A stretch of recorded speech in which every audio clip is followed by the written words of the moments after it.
does it on Sundays when I have church. Oh, he's here. Hello? Hello. All right. Yo, what's up, guys? Hey, all right. Man. Let me get... Well, we'll start now. Screw it. We have enough people. Hello. We got 6. All right. Awesome. Oh, this is looking nice. All right. Okay. All right. You know what? Screw it. We're going to begin this sucker. All right. Hello, everyone, and welcome to this month's KWCC. I am your host, Kaiju X, and with me, we have Joe, Nagoda, Grayshot, Ghidorah has gonorrhea, also known as Alex, the Hey-o. gonorrhea, and introducing Crocartes? Crocartes. Crocartes. However you want to say it's fine. Alright, Crocartes, I'll try and keep that in mind. Yeah, welcome, my good man. I believe you are new to the show, and, just please introduce yourself. Yeah, so, I'm that lurker guy. Is my volume alright? Your volume's alright, Yeah. you're coming Yeah, out you're fine. good. You're Yeah, good. so I've been lurking since I was in, I've been lurking since it was, 30 matches on KWC, and I just never ended up joining the forums. And Wow. eventually, I was like, man, I You're need wise. to write some. So, I've just been hanging around, reading slowly, and I was like, man, I gotta just start writing some stuff. And then I realized there was actually people on the forums who I could talk to about this kind of thing. So I flocked there, and then I found this, and now I'm here. Alright, sweet. Oh. Contrary to what you may think, none of us are human beings. I'm just kidding. We're Exilians. Minus Kaiju X. Minus Kaiju. I have the craziest thing. Are you guys ready for this? Kaiju Joe, is a Shin Joe. Godzilla, remember? Fuck you, I'm Yes, a Al. Mysterian. What the fuck? I can blow you all away. All I right. like Godzilla. Oh wow! Whoa. I wouldn't have guessed that one. I thought we were a Gamera podcast. That's what I thought. I know it's called Kaiju War Chronicles Committee, so it covers Kaiju. I thought it was gamer centric too. Anyway. No, it's Gappa. Oh,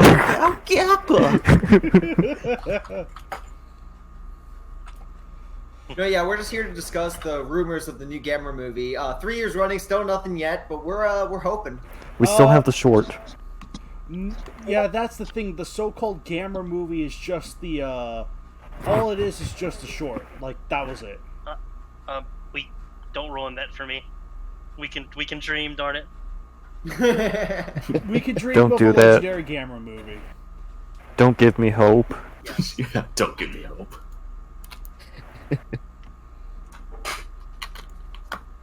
Alright. Anyway.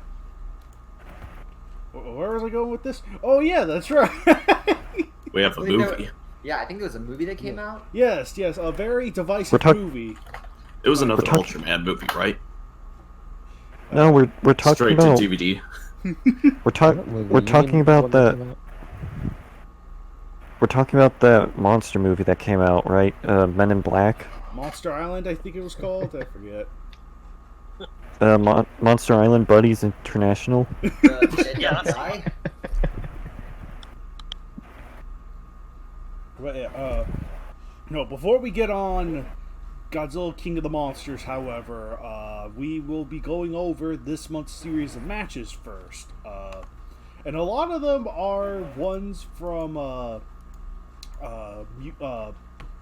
Legendary Mayhem. So, last time, we covered some of the more recent matches, including the start of Legendary Mayhem with Godzilla Legendary versus Varan versus Sanda and King Kong versus Muto. But now we will carry out onto everyone's favorite match, match 259, Bebular versus Godzilla Legendary. Oh, yes. yeah, the splendid one. Yes! Yes. The one that doesn't have any comments on it. Absolutely none. Anyway, let's see. Who would like to go first? Who would like to give their thoughts on 259? I guess as the head of the KWC, I'll give my quick comment. Yeah, no, Check out this cloud. He thinks he's the head of the KWC. Would you like to get promoted and fired again like ZVJ or G? No, that's what I thought. At this point, I'd be fine with the KWC blowing up. But no, I thought it was a very well written match, and obviously because of the writer, when I first read it, I kind of had a thought of which way it might turn. But overall, I still enjoyed it. Like, I still thought it was I still thought it was a pretty good match, and I think Legendary was a little underpowered in the match, to be completely honest. But I'll take it.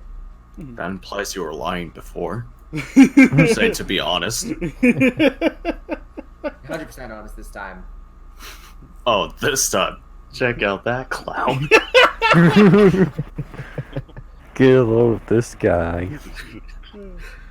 Yeah, I'll venture off and just say I do kind of agree on the notion of maybe Godzilla could have been a little bit more beefy, but I think I don't mind the direction it took. As far as I'm concerned, Godzilla is the kind of character that may have won against some of the strongest monsters alive, but has also lost to 2 baby worms. So, Godzilla can lose multiple times. Right. What the hell are you talking about? That never happened. I always stop the movie right before they fight. But no, I think there should be room for Godzilla to lose.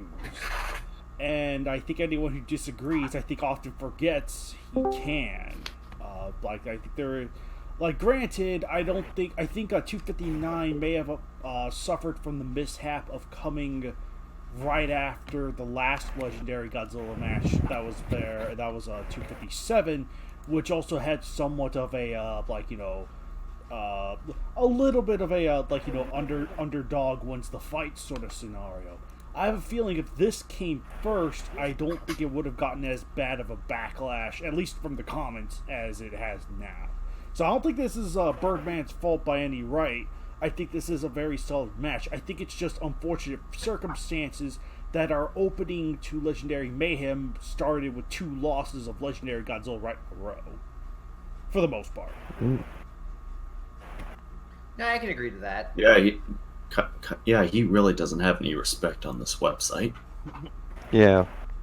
We hate him. I don't know about the rest of you, but I fucking hate Legendary Godzilla. Yeah. All because of that new movie. Compared to the work of Shakespeare known as Shin Godzilla in the anime trilogy, Legendary is just awful. Hell, even the writers of the anime trilogy said their work is Shakespeare. Some of you may think that's arrogant. I just think that's brilliant. Very cool. Shows everyone that they stand by their work, even though it's complete shit, and they don't know how to make a Godzilla movie because they're not fans. Because that totally has never failed before. Totally. But yeah, let's give it a round of applause for those 4 recent Toho films.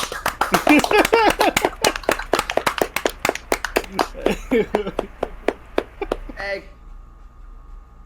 Oh, hey, Birdman. Oh, hey, yes. Welcome, Birdman. Yes. Let's see.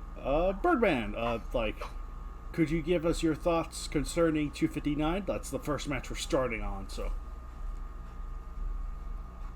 Oh, he's typing. Alright, I don't think he's able to talk this time around. I have a feeling the house is lots of Lots. stalls. Just a little bit. Don't. I think it's because Legendary Month and all that jazz, people expect Godzilla to win, and the double losses didn't help. Yeah. But I don't think it was overly bad. I think people, nothing compared to previous events with Gabra and such, but Yeah, just a little yeah. bit. Well, I liked how there was a reason. There was at least a solid reason why he lost. It wasn't just out of the blue, Bimilar just came in and whooped that ass. It wasn't that. I thought the storyline reasons, it was fine. I can kind of see where people are saying he seemed a little bit underpowered in it. I don't think he took quite as much punishment, and I half didn't expect towards it to end up the way it did, but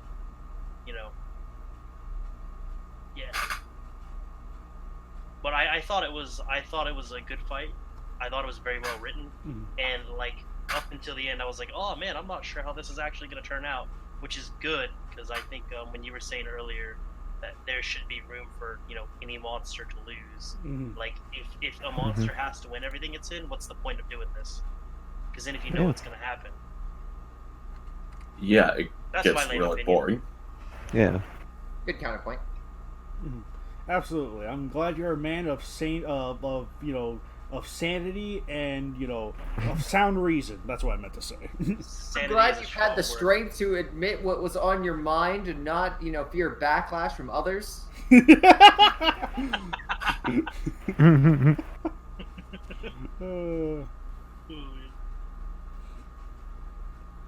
But yeah, how about ZVG? What'd you think?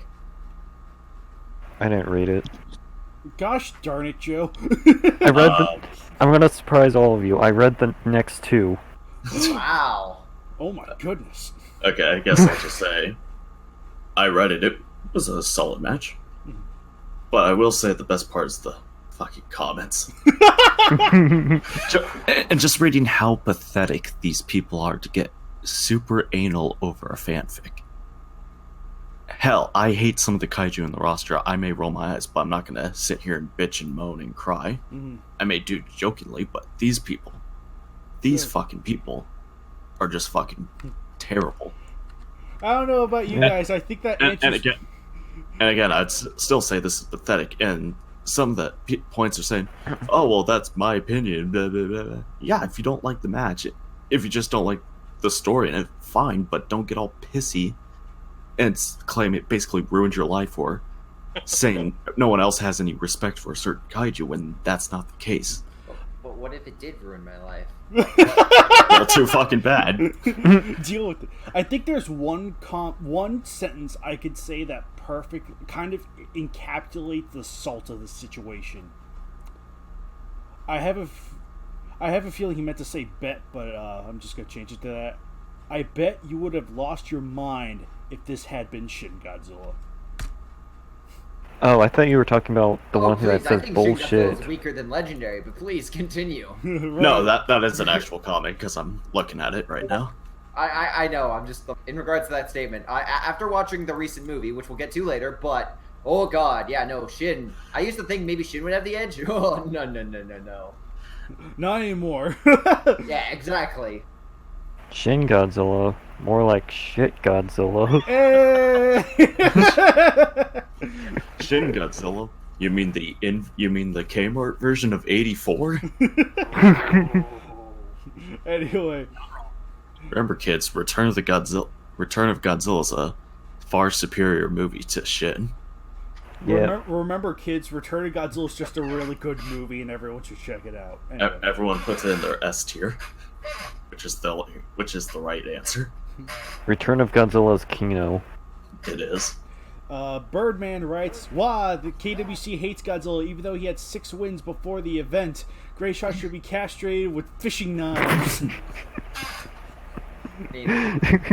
More like shit and do. How about anyone else? Also, people who commented on that match, please don't reproduce. We don't want any more of your stupidity in the world. Maybe not that far, but I can understand. I would even go and say I would maybe also- get castrated. I would also make note just that some of the comments didn't made note that Legendary had lost in this match, and it was like this had never happened before. Literally, the last match Legendary was in, he had lost, and I'm just like, is this your first match? Yeah. If it is, that's understandable. Right. That's what I was thinking. It's like if this was their first KWC, or if 257 was their first KWC, then the blog format, they hadn't read the ones before, even realized it's like, oh, Legendary's won 6 other matches straight. It was like, yeah. Or yeah, as Krakarda said, 6-2, more like shit and 2. I love the latest comment just says bullshit. I showed a friend, and that was actually word for word what he said. Bullshit. I've got a line that's going to be coming up that I've seen on the forums, literally for the movie. But oh boy. but no, No, I understand this match was a little bit divisive. I can understand the reason why it would be, but at the end of the day, it was still a very well written match, and I don't think that can be denied in regards to the to the quality of it. Great shot. They just need to develop a thicker skin. You can deny it, but you'd be wrong. Oh man, nah, but yeah, I think let's see, who else hasn't given their thoughts? Let's see. Also, all those commenters are basically the relatives of the random faggot. Gosh darn it. Let's see, Nagoda is... Yeah, he's going out to Father's Day dinner, apparently. Oh, wait, no, he's typing. Oh, he's in the car. Nagoda, give us your opinion, and, we'll read it out loud and whatnot. You know how it goes. You can type, man. It's fine. No, we want car noises.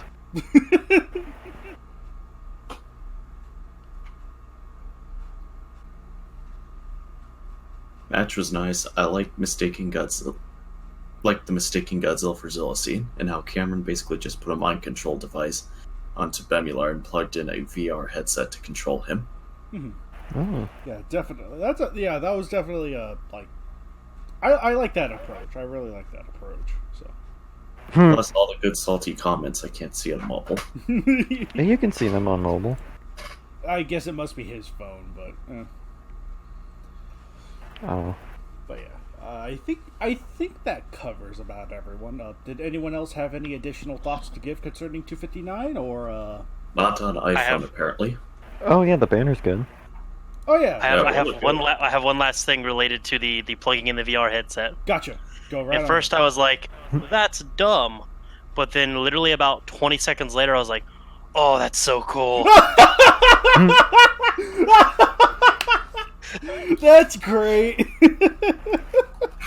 Like my liking for Bemular quintupled at that moment. I was like, "This is phenomenal." That's great.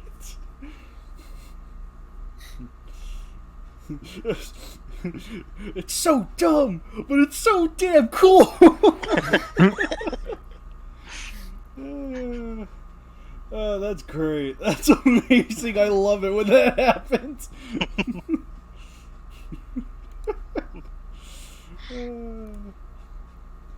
But yeah, anyone, yeah, we don't give enough banner enough love treatment around here. Now I have to say, Yeah. I think the banner is solidly composed. Maybe because I'm a sucker for sunset look, but I just like the way this looks overall. I think the boat could have used a little more work, but everything else looks great. I like it a lot. They look very, very dynamic, and that's nice because every once in a while I see one where they're kind of static, but whenever they're dead, like that looks like they're fighting. So, excellent work on the banner. Yeah, Nice. the banner was, for this one especially, I kind of had to ask these guys rush it out because I was like, oh god, I don't have a banner for this one. But no, yeah, it was. I think it was a great job. It was a really good job for this one, and the next one too for Legendary vs. Macros.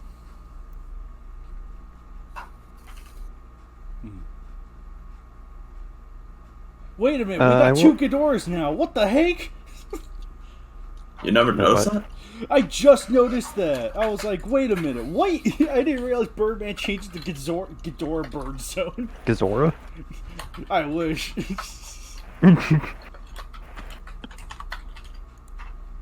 Anyway, but yeah, freaking.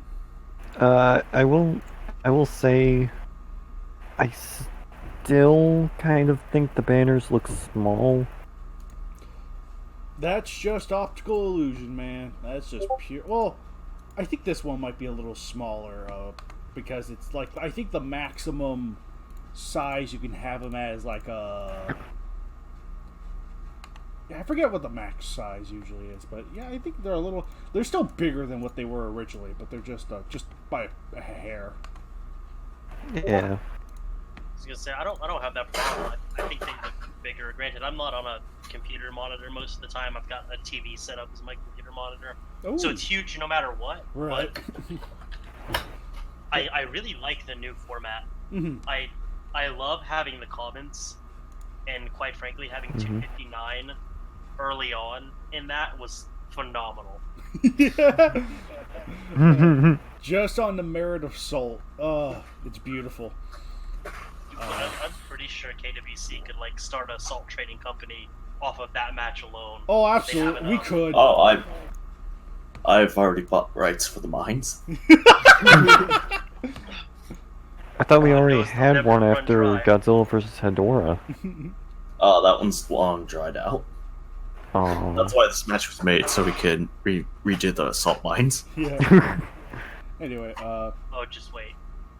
yeah, I will say I wish if there is one thing about the block format I wish could be done, and I think that'll be demonstrated with 261, is that I wish that the images could be placed side to side. To my understanding, they could only be placed above each other, so it's like, you got the first one, the one below that, and the one below that. So I believe that's the only real limitation, which I think is a bit of a bummer, but, what can you do?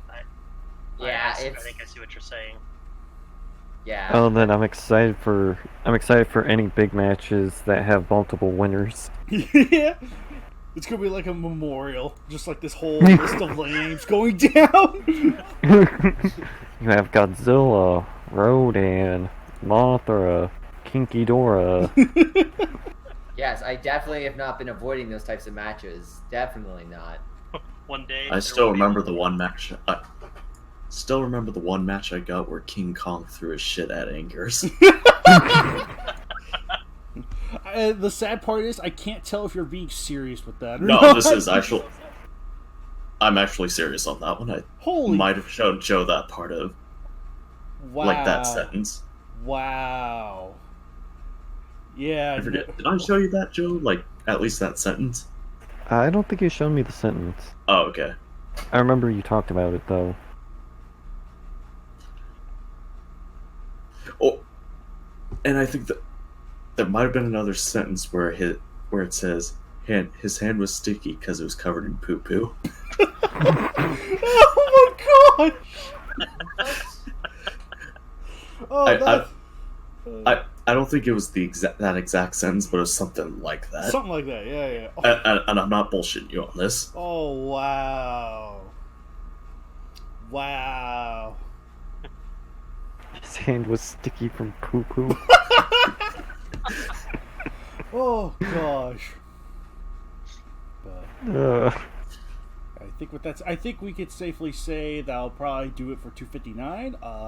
So I'm pretty confident we can. One last thing from Birdman. He says, "Shit, the people whose opinions matter like my match. Now I've got to work faster on the sequel. Thanks, you guys." Angry face. So, with that said, I think we can now carry on over to the next match in Legendary Mayhem. Godzilla Legendary vs. Kamacuras, written by Joshua St. John and banner by Landon Soto, also known as Ultimate Ditto, who's not here with us right now. So, Rip. I think I'll go on first to say I think I like this one. It was just a much simpler match. I think people who had beef with the last one should be happy with this one. I swear it didn't mean to turn out the way it did, but that's just kind of how things roll. But with that, this one was fairly obvious, but at least it was short enough. At least it didn't drag out too long. Like, it didn't have too much going on. It was like, okay, we all know who's gonna win. It's just a short, brief match of Godzilla fighting Kamacuras. That's kind of about it. How exciting! Yeah, I can't say it's super. Yeah, I can't wholly say it's super distinctive, but it is what it is. It's just something, just simple to the point. So. Also, Kaiju X, it's okay to insult those certain people. They don't deserve rights.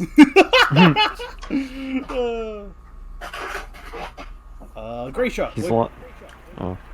What I think of the match? Yes. I thought it was I quite enjoyed it. I like the fact that I had to do a bit of editing on this one, but gave it a bit more detail because it was under. I think it was like 700 words. It was so a I bumped really it up to short match.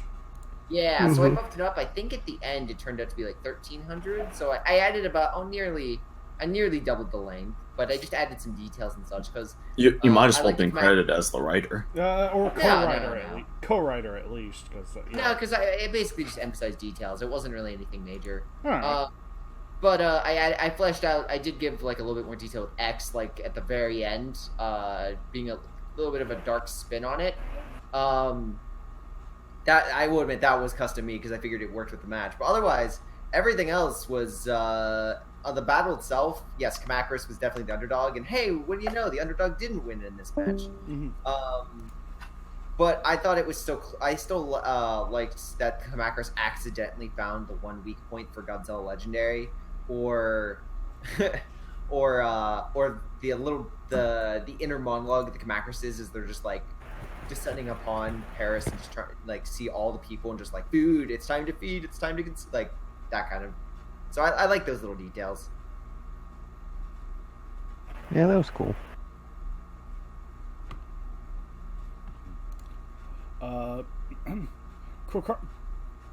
Crocodile. Dang it. Ugh. You can call me Crow if you want. I'll stick with Crow. Yeah. I liked it pretty well. I echo the sentiment. It's a nice simple match. I also liked some of the little details. I like it when the monsters are fleshed out a bit, and they're not just like I am robot, I do fight, like that thing. And I thought this match did that for me. And yeah, I don't have any problems with it. I tend to not like the shorter matches as much. I like the really, really, really long, egregious, like Bagan versus everyone style and whatnot, where the match just goes on forever and ever and ever. Or the gray shot matches, the big ones.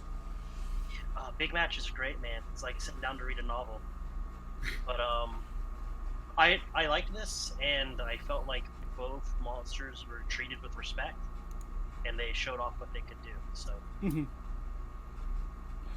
Yeah, I could see that. So, or I'm glad you could see that in it. So I was like, that. Yeah, that's fair enough. Oh no, it was good. It definitely it was good. All right. Alex, what did you think of the match 260? No. That a no and just like general, a no that you didn't read it, a no that you know. No. Okay, got it. Joe, what did you think of the match? I know you said this and the next one were the ones you read, so. It was a nice little short match, and it wasn't bad. It wasn't great. It was just good and fun. I liked the Kamakrises and how they interacted and their inner thoughts. Like when Godzilla came and they were like, "Oh shit." I like the banner. It's really cool, but it's just a little bit misleading because it has 3 Kamakrises. It's actually 2. Right. Yeah, I think Yeah. It's one Kamakris and it does a spin around Godzilla. Oh, yeah, I can see that. So it's just the after effect of the second one. Gotcha. I can see that. Okay. The banner is definitely badass. It looks really good. Yeah, it is really cool. Once again, sunset environment. That's just my aesthetic, man. Yeah. Honestly, I really love the way this banner turned out. I love how I especially love how Godzilla has that nice orange glow to him. Oh, it's so good. I especially like that it came out on my birthday. Oh, That was really nice. You're welcome. Thank you, Great Shot. I didn't read it then, though. I mean, it was your birthday, man. You could have read it whenever afterward, but the fact that one Yeah. came out on your birthday is like, happy birthday, man. We did it for you. Yeah. But I think that's it. Oh yeah, I like how it ended. I think there's an implication that, spoilers, the Exilian commander will take Godzilla. I thought that was... Isn't that the implication? Oh, no. The implication is he's going to murder everyone in the room. You know, because Oh. of the implication. The implication. At least, I will be quite honest, you can interpret it any way you wish, but when I wrote it, I was like, nah, he's gonna straight up murder everyone. He's just, like, sick and tired, and I was just like, you know, he's always complaining. What if he actually just, like, turned around and just murdered everyone in the room? And I was just like, because in the original, it just has him, like, whining a little bit, so I just added, like, a little bit of twist, so that way he just turns wide-eyed, staring at everyone else, just like, no more, like, just sick and tired of all the people he's usually around. Oh. Well, that's gonna be match 263, right? Zillion Commander versus everyone. Dude, shh, that's spoilers. Yeah, everyone in that room, which is going to be a lot of dead aliens.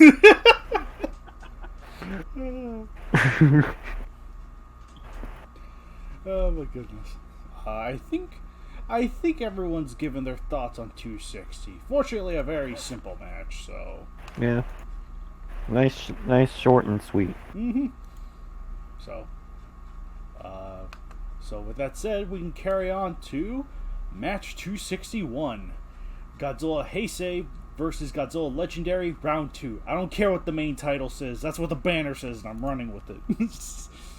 Round 2, Electric Boogaloo. Yes! So, we have a match here by Matthew Freeze, and a banner stolen from my DeviantArt and plastered right on here. Thank you, Gray Shot. You're welcome. No, but honestly, I don't mind at all. I really like this match. I'm kind of glad that it was like it's a very, like, I know I had an idea like this, and like Matthew Freeze came up to me and was like, hey, could I use this idea of yours since you're, because I already had posted the banner by the time he came to me. I was like, yeah, sure, go right on ahead. Like, I had no problem. So this was given my blessings, and when I got it, I was really happy with it. So honestly, I really like the way. Really like the idea of, like, legendary, like the events of Operation Lucky Dragon leading to the births of the other two Godzillas. So I just really enjoy how the mythos of all three were essentially fused into, like, one match. And honestly, yeah, we have a really good, really solid match. And I love the fact that all the Godzillas were given something to do. Granted, it does become a little confusing trying to identify which Godzilla is what. It probably could have done a little better of a job trying to distinguish each of the Godzillas. Me personally, I didn't have too much of a problem, but looking at it now, it's like, I could see where it could get a little confusing. So. Oh, yeah. Mm-hmm.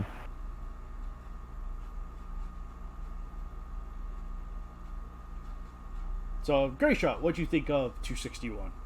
So this one, I'm not gonna lie, I might have rewritten the match because I was so confused at which Godzilla was which until I finally realized which Godzilla was which, and I was like, oh. I quickly, and then very quickly got rid of my edits. So fun little backstory in that regard. But no, I really like this match. I honestly did not expect it to go the way it did, and I was kind of expecting a more protracted battle, but it honestly ended up being pretty satisfying by the end of it.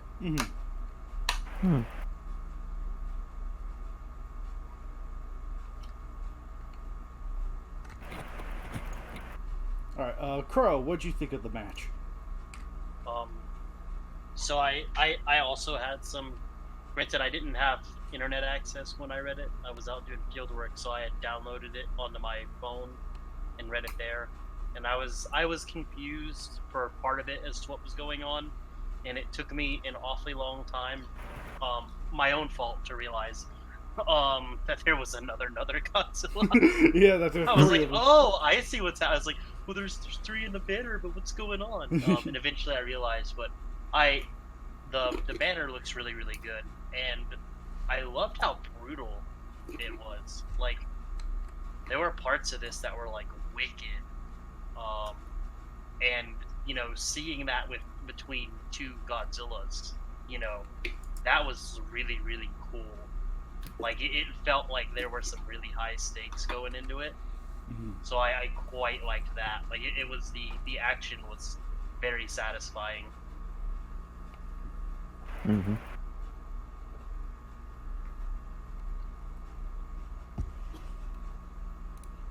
Yeah. All right, Alex, what do you think of 261? 261. Yeah, Godzilla vs. Godzilla Round 2. Electric Boogaloo.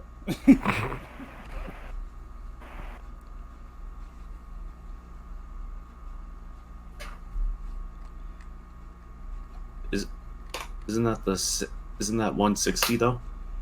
The outcome's exactly the same. I think you're going a little too low there, man. You have to go a little higher up.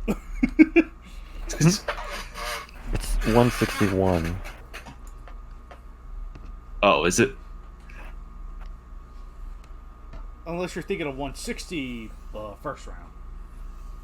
Yeah, no, that's what I'm saying. 160. No, 160 ended. 260. Yeah, 160 ended with Legendary. Oh, legendary. That's Yeah, right. this one's a draw.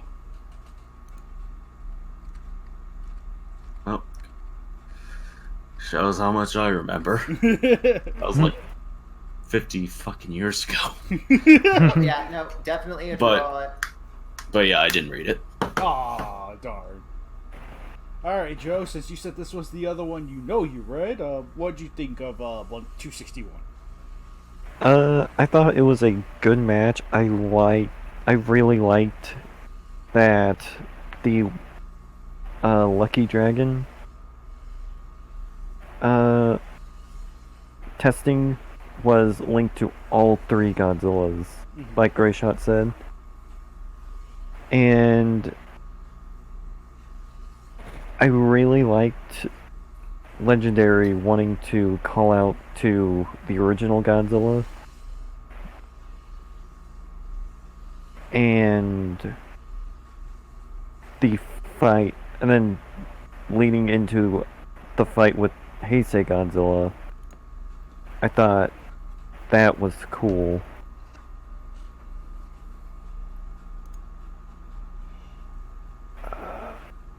I don't think it was as good as the first Legendary versus Heisei match, but it's like its own thing, so it doesn't have to be as good as that one. That's fair. It's like I could see that. I could see how I could see where that thought process comes from. But anyway. Yeah. Oh Lord. The dog's trying to give their opinion too. Aw. Is he gonna stop? Anyway. I think he stopped. Okay.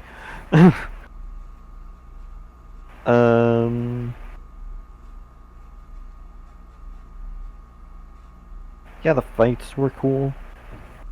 I liked that Legendary's chest armor was damaged and Heisei was going after it. That was cool and like smart. And I like how it ended on a kind of more somber note, with Legendary healing Heisei being depressed. Oh, so depressed. So depressing. So edgy. I don't think there's much else to say. Just a solid match. Yeah, definitely. Yeah, I think this is probably... Yeah, this is a match I personally really enjoy. And going on the banner real quick, as the guy who made the banner, I'm actually still really happy with how this one turned out. I think I could have... And the banner's cool. Mm-hmm. So, I really like the visual of, like, Legendary Godzilla and Heisei Godzilla in the middle of the bomb, and then you got 54 over there, basically indicating he's not participating in that fight, but it's like he's emerging, he's like doing his own thing. So it's like that. I like that. I really like that. Yeah. I think my only problem with it is that Legendary Godzilla's mouth just looks off to me.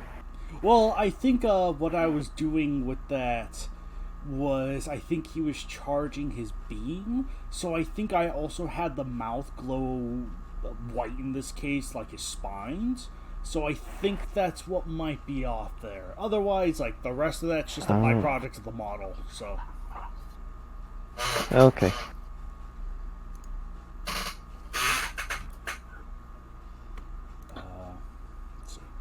I think does anyone else have any additional thoughts for 261? I'm pretty much good. Anyone else?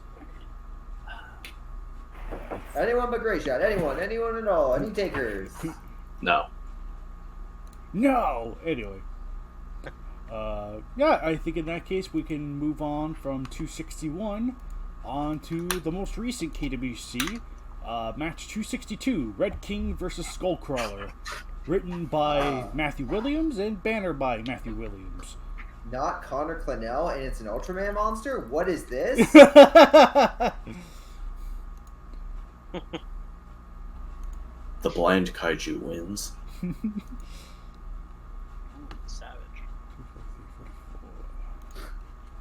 But, wait. Red King is blind? No. I said bland. Oh, bland. I thought you said blind. I was like, wait a minute. Grayshaw, get your ears checked. No.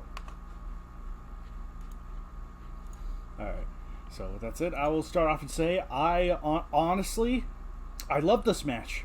I really love them. Like, it's nice, high-paced, like, fast-paced action, and I think the thing that drew my attention here was the subplot involving how the island basically revolts against the Skullcrawlers. I love that little B plot that went on.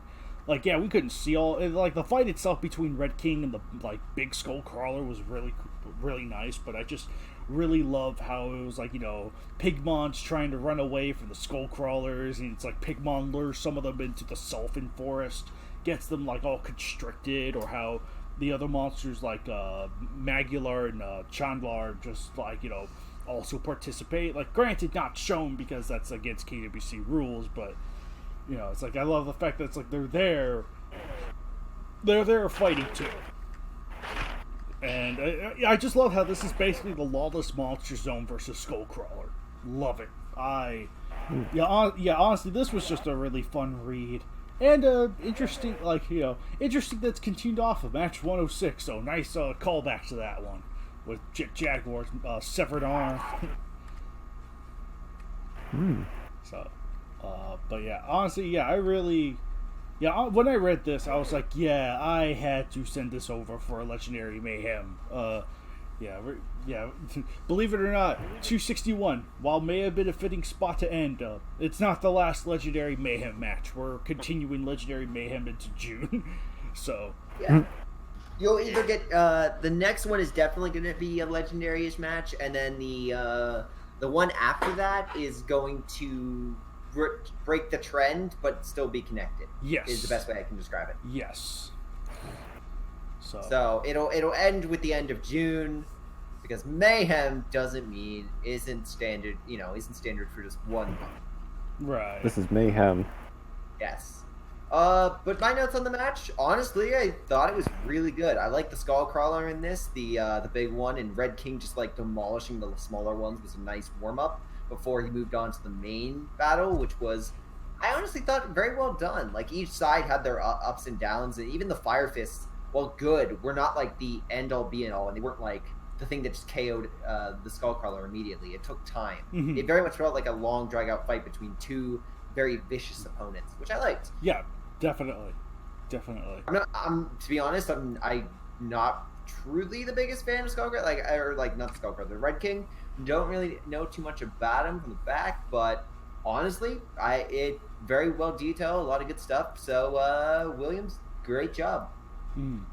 Yeah, absolutely, absolutely. So yeah, this was honestly a solid match. Crow, what'd you think of 262? Alrighty, so I agree. I thought it was a really fun match. I loved all the stuff going on in the background, and I felt there was a comment that said it almost felt kind of like Skull Island, where it was like a king that had to revolt against the devils against the devils underground. I thought that's pretty much that's accurate. I really liked that, and that was really really cool. And with the exception of Red King, all the rest of the monsters that weren't Skullcrawler were new to me.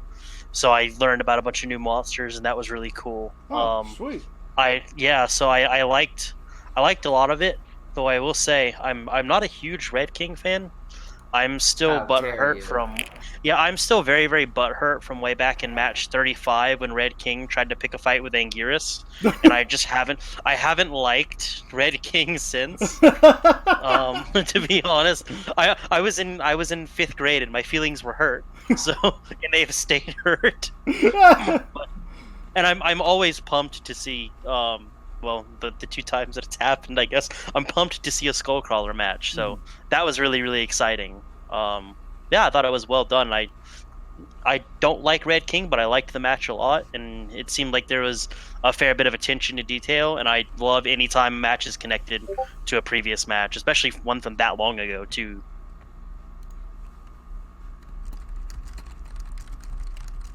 Well, you know what they say, Crow. Some scars never heal.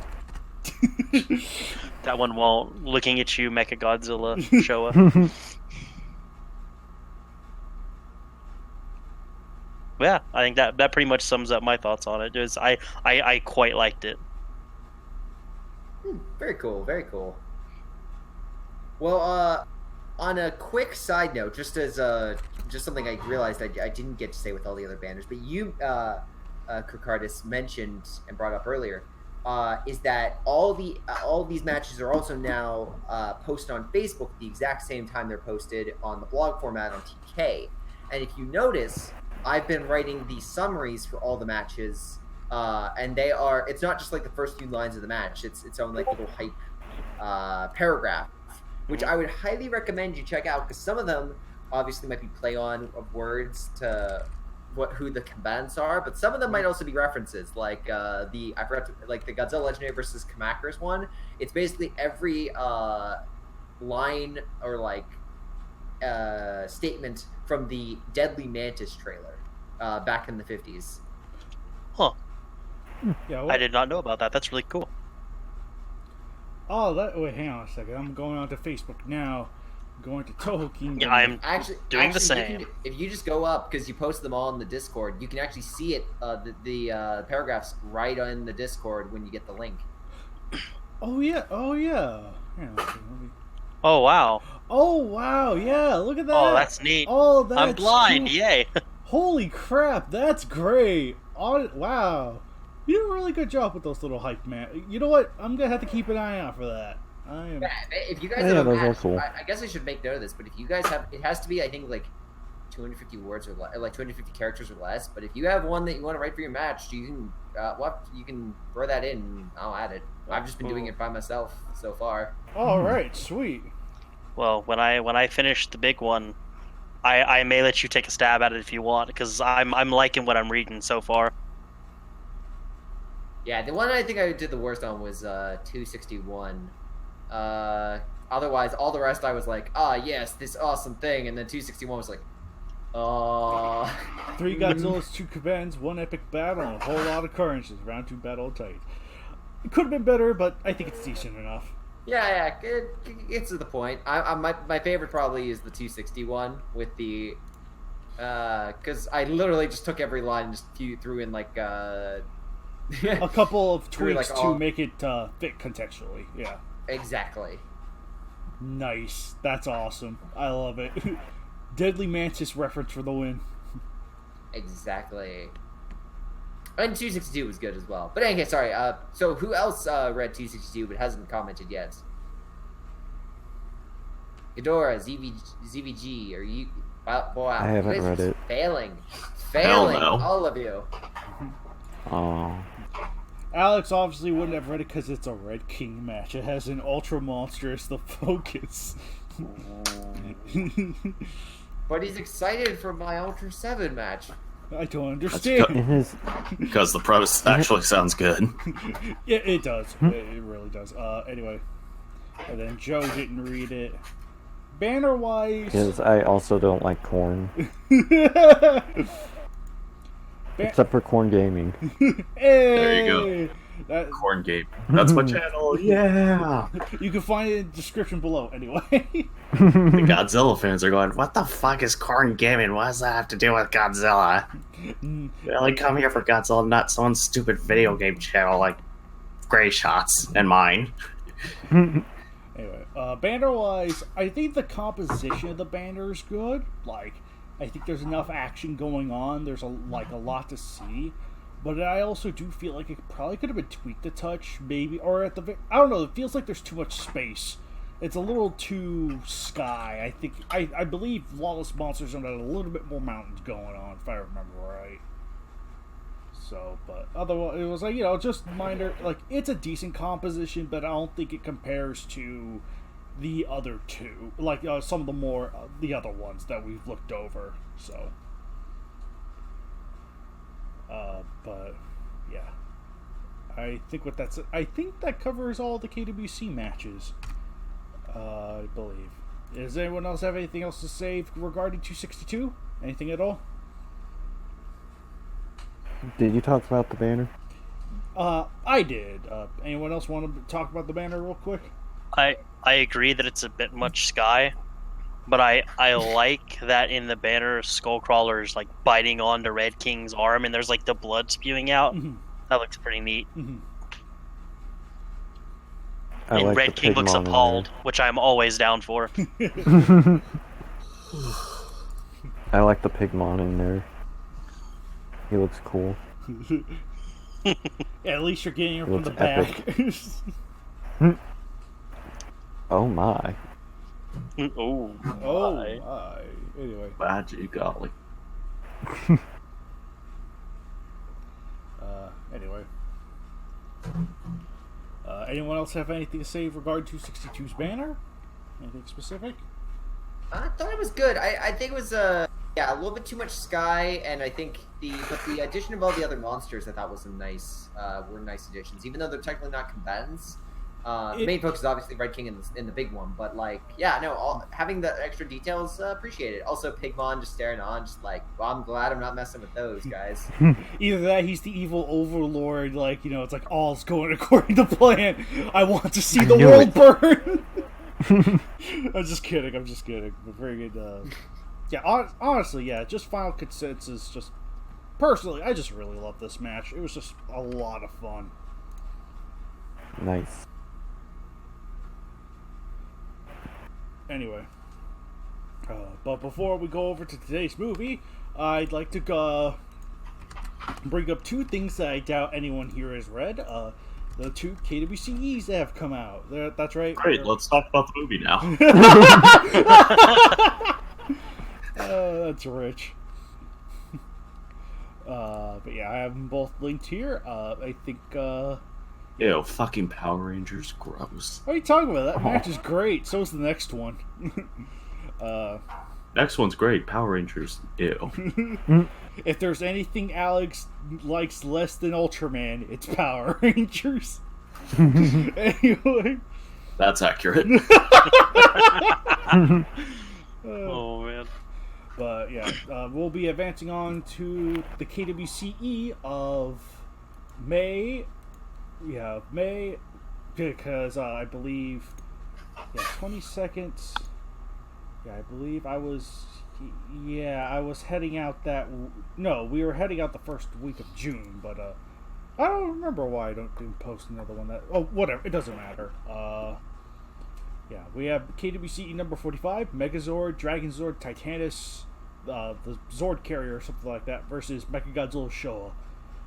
Set in Angel Grove, and written by Titano Goji 16, also known as Christian Saliberg, who's a veteran of the KWC. Honestly, I think I think this really captures the power. Like, I'm not too familiar with Power Rangers, but I think this captures enough of the spirit to be faithful, for better or worse.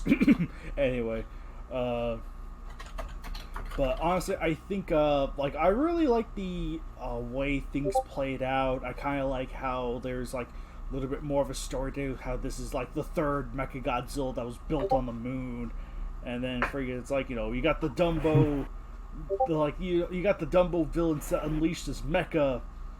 And, you know, it's like the Power Rangers have to throw virtually everything they have at it, but it doesn't. Like, yeah, this is this good old case of, like, Mechagodzilla being, like, you know, just pretty much like a freaking showcase of artillery that just puts everyone else to shame. So, I, like. So it's a little bit. It leans a little bit more into Mechagodzilla's favor, but I think the match itself is written well. Like, if you're a Power Rangers fan, you're really gonna like this match. If you don't, I don't think there's anything here that'll sway you to like it. But I think this one's like, you know, this one represents Power Rangers fine, but it also represents the Godzilla side of things with respect as well. So, yeah. Did anyone else here read any of the KWCE? Anyone? Not too big in the Power Rangers, but I know Christian Salbert. He's a fantastic KWC writer, so I can only imagine him going with Mechagodzilla and the Mighty Morphin Power Rangers. Which, on a side note, I kind of hope one day is a death battle. That would be amazing. Please no. Yes.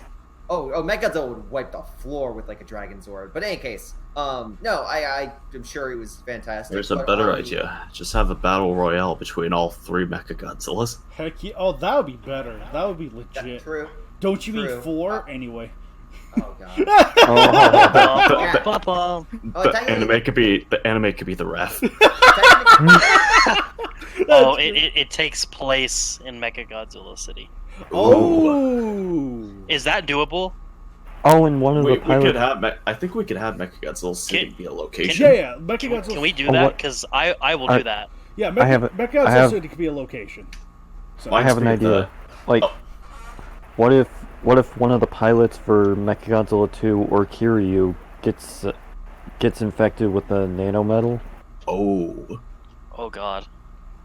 Ooh. But yeah, Croc, that reminds me of the anime AU series I'm gonna try to work on for the KWC. Mm-hmm. So. Ooh. Was there anyone here that's read KWCE number 45? Anyone here? I started reading it, but then Minya started going off like a sailor, and I was just like, oh. You're thinking of the next one. No, that's what happened. Oh yeah. Yeah, Manila was in the Megazord, remember? Oh, no, in sorry. Mechagodzilla. I thought you said the next one. Whoops.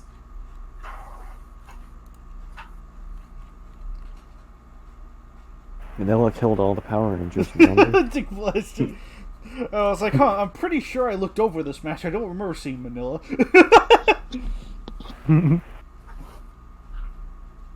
That's the true ending. Yes. But no, it's Alex's dream. Yes. But yeah, Gray Shot, you said you read a little bit of it?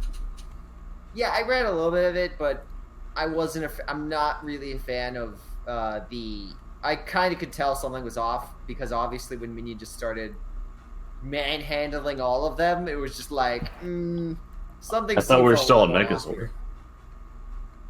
Oh. I thought we. Sorry. No. I did not read that one. I just recognized the right. Right.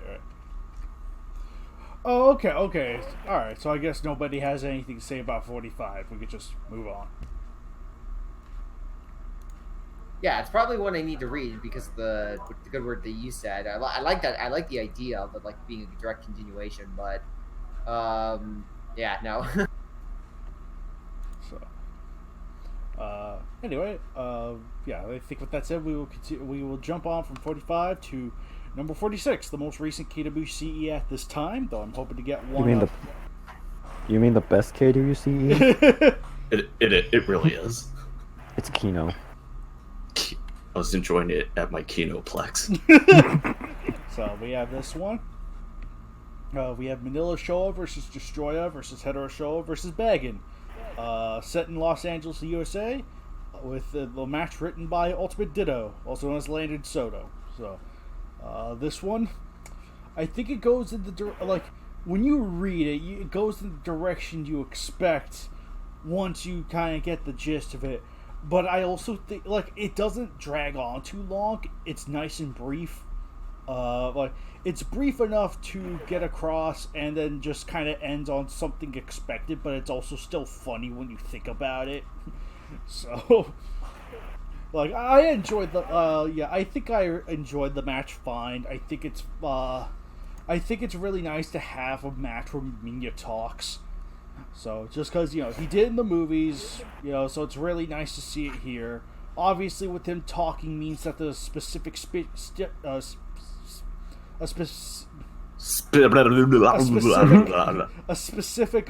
criteria has to be met for that to happen, so it kind of makes it obvious where it's going to go, but it at least runs with it, and it's just kind of okay, once you know that something's off, that's okay, it's okay, I'm just here for the ride, so, but I think it was fun. I just glanced at it. I can't be along for the ride. I am salty. All the salt. Oh. Man. Since Manila can talk, can he say fuck? I mean, he can. Mila just stands over the corpses of his enemies. Y'all got fucked.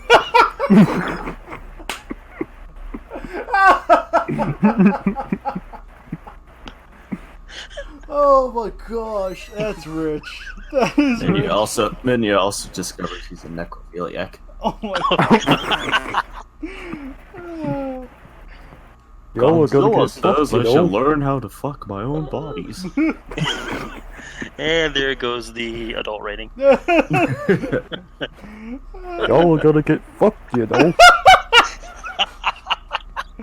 Godzilla says I should learn to eat my own ass. Oh, that's good. This is why that way Manila one day needs to be in the KWC. Well, if he learns to do that, one day he'll be immune to Kong throwing shit at him. Setting up the sequel, long term. Oh man, yeah. Oh man. Godzilla said I should watch out for shit, Oh man, Manila's swearing. Oh gosh, I have no idea if I'd allow that to happen, but that just sounds hilarious. Please. Please. Great shot, can we? I'm taking your silence as yes.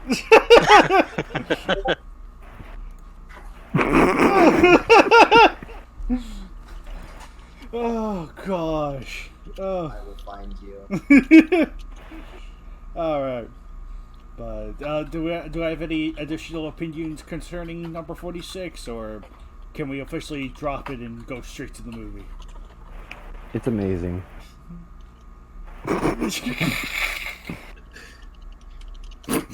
Dummy thick. Oh lord. Oh. Monsters get I will fucked, say yes.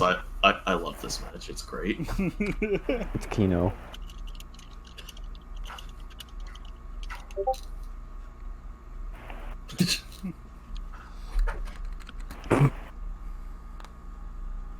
Well, fuck you is literal, Oh man. Manila likes his just dummy thick. Oh gosh! The Virgin Junior versus the Chad Manila. Which one can say fuck? I thought so. Oh, that's rich. That's rich. I think that officially means we're done talking about number 46. And we can carry on. Well, that's number 47, clearly. Yeah. Manila versus Destroya. I still remember the banner someone made of that story with Manila on the bed and destroy a shadow of him. I think that was Ditto that made that too. I know exactly the one you're talking about. Oh gosh. That Oh, that was beautiful. was I the one still where he remember- lost his innocence. I still remember how I managed to trick MIB into thinking that's real. Oh yeah, Oh, yeah. that's right. Poor guy. Yeah, I think he was actually gonna try to search for it.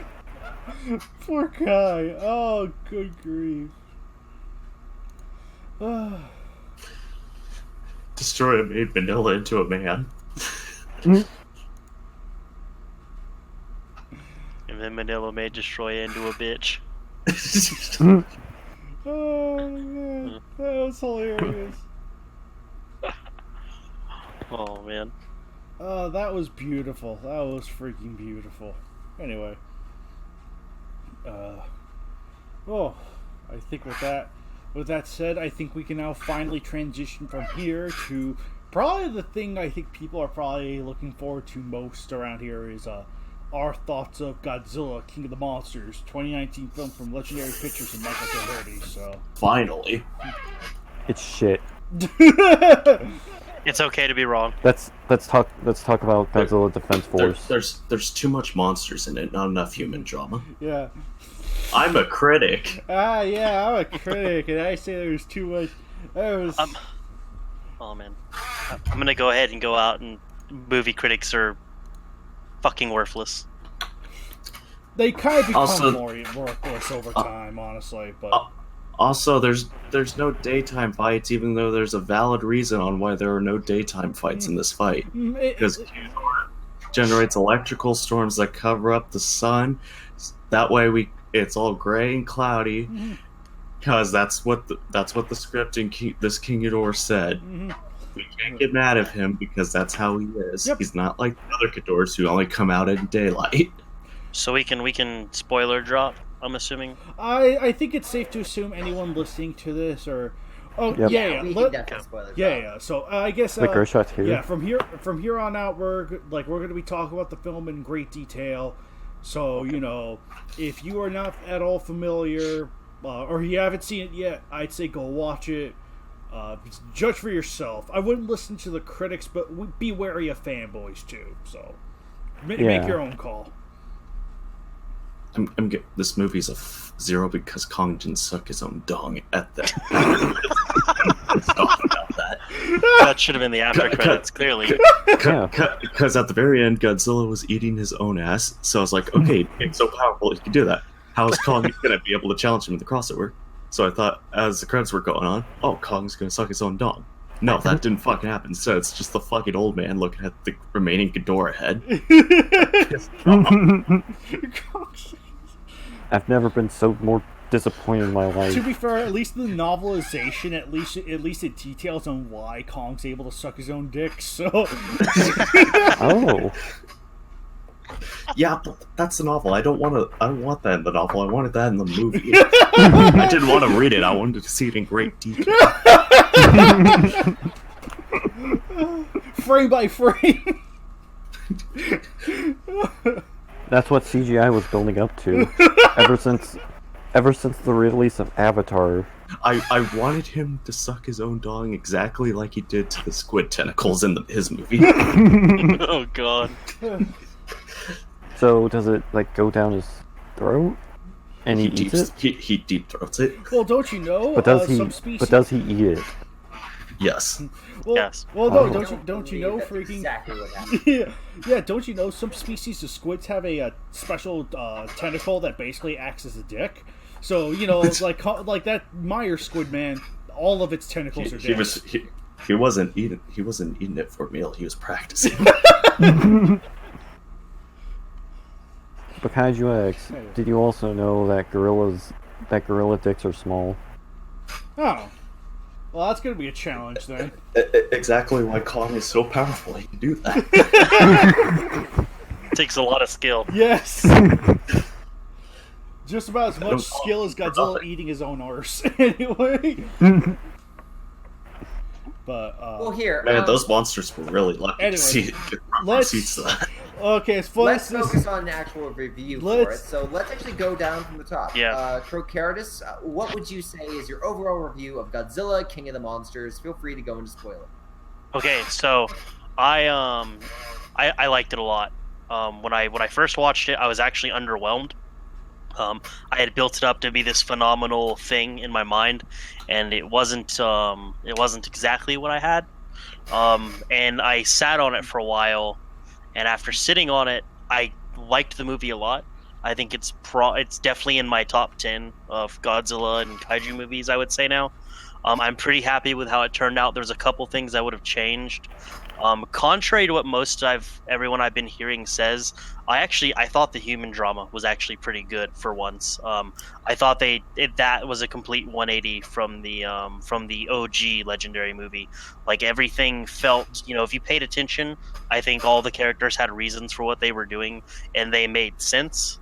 And yeah, so I liked the human aspect. I thought the monster action was good, but I think that's where my problem with the film lied after watching it. And hopefully this will make sense. I think what I noticed is there were a lot of really, really cool moments, but they didn't feel connected. So it felt like, and I think it was because there was a lot of scenes of people running from monsters fighting and destroying shit around them. I think the fights themselves didn't tell a story. It was just like, well, here's this cool moment, and then here's this cool moment, and then here's this cool moment. I was thinking that too. Yeah, and I think we're a little spoiled coming from KWC, where we get that, like, the fights are almost like orchestrated things, right? And so we're so used to thinking, oh, well, this happens, and it flows into this, and it flows into this, and the fights didn't have a flow. Yeah. But I thought that other than that, the monster action was pretty good. I've heard they cut about 45 minutes from the movie, and I think if they added whatever that 45 minutes was, it would be a masterpiece. So we'll have to see what that 45 minutes entail. But... Yeah. I assume. Well, I have heard. I know someone, or I met someone like the week before the movie dropped. I met a guy who had a friend who got to go to a pre-screening, and it sounds, from what I heard, like they cut 40 minutes of monster stuff. Really? There was a lot more in there than got released. Like, there were monsters that didn't make the cut. Like, they showed you almost every single monster actually doing something as opposed to just a few. So, if at least of what they were, negative Ghost Rider. He would just, I mean, if he was in there, he'd have just killed Ghidorah immediately.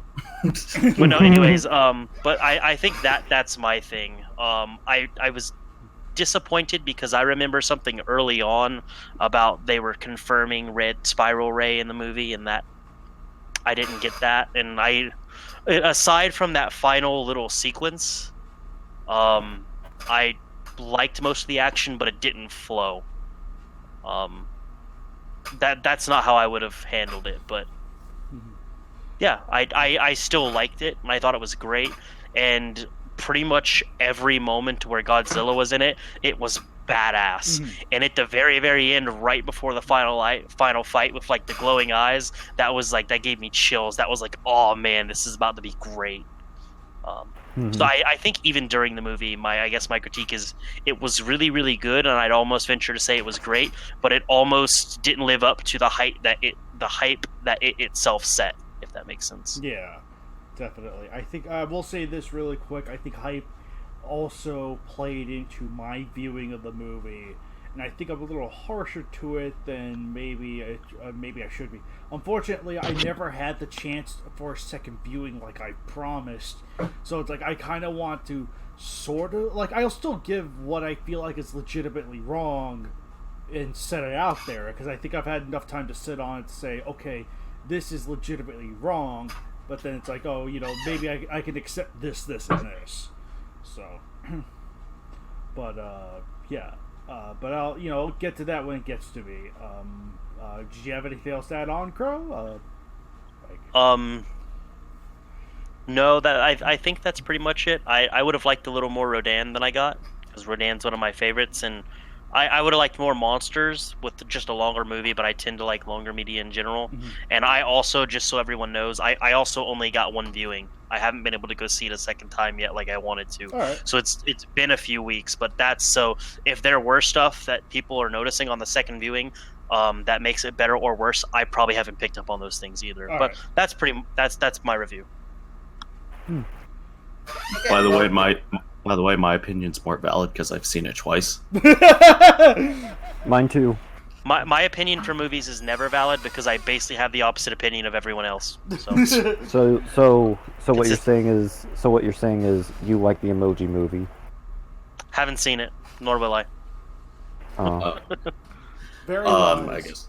I don't joke about emojis, man. They're serious business. My 12-year-old self told me that. Anyway, I guess I'll go. Like Croc said, I really liked it. Hell, I even go as far as say I loved it. Definitely one of my favorites. Let's see. I'll probably disagree with you on the monster action. I really like the three main battles: Antarctica, the Mexico fight, and the Boston fight. I really like how the fights are, the pacing, except for I've said this in the chat with Kaiju X. I will agree with the Rodan Ghidorah fight. I wish we got a bit more with that fight, Mhm. because we hardly ever get an aerial fight, so it would have been nice to at least gotten a minute or two more of their fight. Yeah. Because I think that was probably one of the most hyped parts of the whole movie Oh yeah. is the Rodan Ghidorah fight. Yeah, definitely, Mhm. definitely. But goddamn, that Rodan chasing the Monarch fleet was awesome. That I was- loved Yeah, it. that was cool. The build up to Ghidorah was amazing. Yeah, Rodan's battle against the Monarch forces. That was fantastic. Oh, and the way Ghidorah just popped up, Yeah. that was awesome. Yeah. Oh. It was like being on a roller coaster. Will admit, even though I'm not a fan of the Rodan movie, I did get vibes from from the original movie, which was good. Mhm. What else? Love the build. I think the Antarctica fight might be my favorite because of the build up and finally seeing Ghidorah on the big screen. Just Godzilla and King Ghidorah just like standing like on opposite ends right before they fight and just clash. It was just beautiful. Yeah, that was awesome. And right away, we get a King Ghidorah with personality, which is great. Mhm. All three heads Yeah. are different. That's great. Yeah, sure thing. Oh, go ahead, man. You could, The Ghidorah heads were handled very, very well. yes, they. Yeah, they Again, were- this is probably why Legendary Ghidorah is my favorite incarnation because of those personalities. Tough sell, but I might actually agree with you, honestly. Let's see. Oh yeah. Did also like the short fight with Godzilla and King Ghidorah in the Mexico fight. Mhm. It's supposed to be. Would have been nice to see them more in the water, but I'm fine with it being brief. Since again, that's when the oxygen destroyer is about to hit, so it's not like we could. Because here's kind of like the. What is it? Double. What is it? I forget what the term is. It's like a catch-22. Yeah. It's like at that point they're saying the oxygen destroyer is going on. If it lasts longer than a minute, everyone damn well everyone else, even fans, would be bitching. Oh my god, their fight was more than a minute. That's not realistic, folks. Mhm. It should have been kept at a minute longer or less. Yeah, I think yeah. Again, I don't think that scene could win because people would be bitching about it either way. Yeah.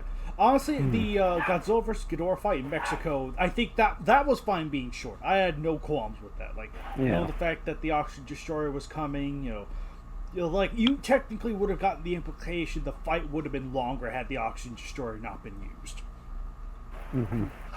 So, And besides, it also served as good exposition of Godzilla tearing Ghidorah's head off. yeah. So, And also, after using the bomb, it did build up the fact that the aftermath with Ghidorah rising and Godzilla not, pointing the fact that why Ghidorah survive and seem unfazed, and the reveal that yes, he's an alien. Right. That like as much as Yeah. like I think the Oxygen Destroyer to me I'm a bit mixed on because functionally I think like that being foreshadowed, it's like, oh, Ghidorah's not from this planet, he's an alien creature, so he doesn't need oxygen. That's actually very sensible and logical. I do partially wish that the Oxygen Destroyer could have had more built up and wasn't just a one-off weapon. Yeah, I feel like with a weapon like that I out of all the references, that's probably the one reference I didn't like, because with the Oxygen Destroyer, you need to build up to that. It was a big deal. Hell, probably out of all the weapons introduced in the franchise, it's the most memorable and the one that is the most meaningful. Mm. I still think they should have replaced it with the anti-nuclear bacteria. Yeah, I agree. Because that would make more sense. Well, they were hoping it would still kill Godzilla. It would make more sense for Godzilla to survive that instead of the Oxygen Destroyer. Mm-hmm. And you could still have Ghidorah not be affected by it. Yep, totally. Yes, the scene would be kept. The scene's completely fine. Keep it the same. Hell, you don't even have to build up the replacement weapon that much. Yeah, definitely. So anyway, Crow, what do you want to say? Oh, I was gonna say, Rick, I'm gonna differ from you on the Oxygen Destroyer. I actually liked it. I was totally not expecting it. So when they were like, "Yeah, we have an Oxygen Destroyer," I was just like, "Oh shit, this is about to get wild! Holy cow!" Like I was like not prepared for that at all. But then I think I liked it more because of how it subverts the original movie. Because, obviously Serizawa uses Oxygen Destroyer, kills Godzilla, anti-nuclear. And then later, the Oxygen Destroyer almost kills Godzilla. And in this movie, Serizawa saves him with radiation. So it's I liked the subversion a lot.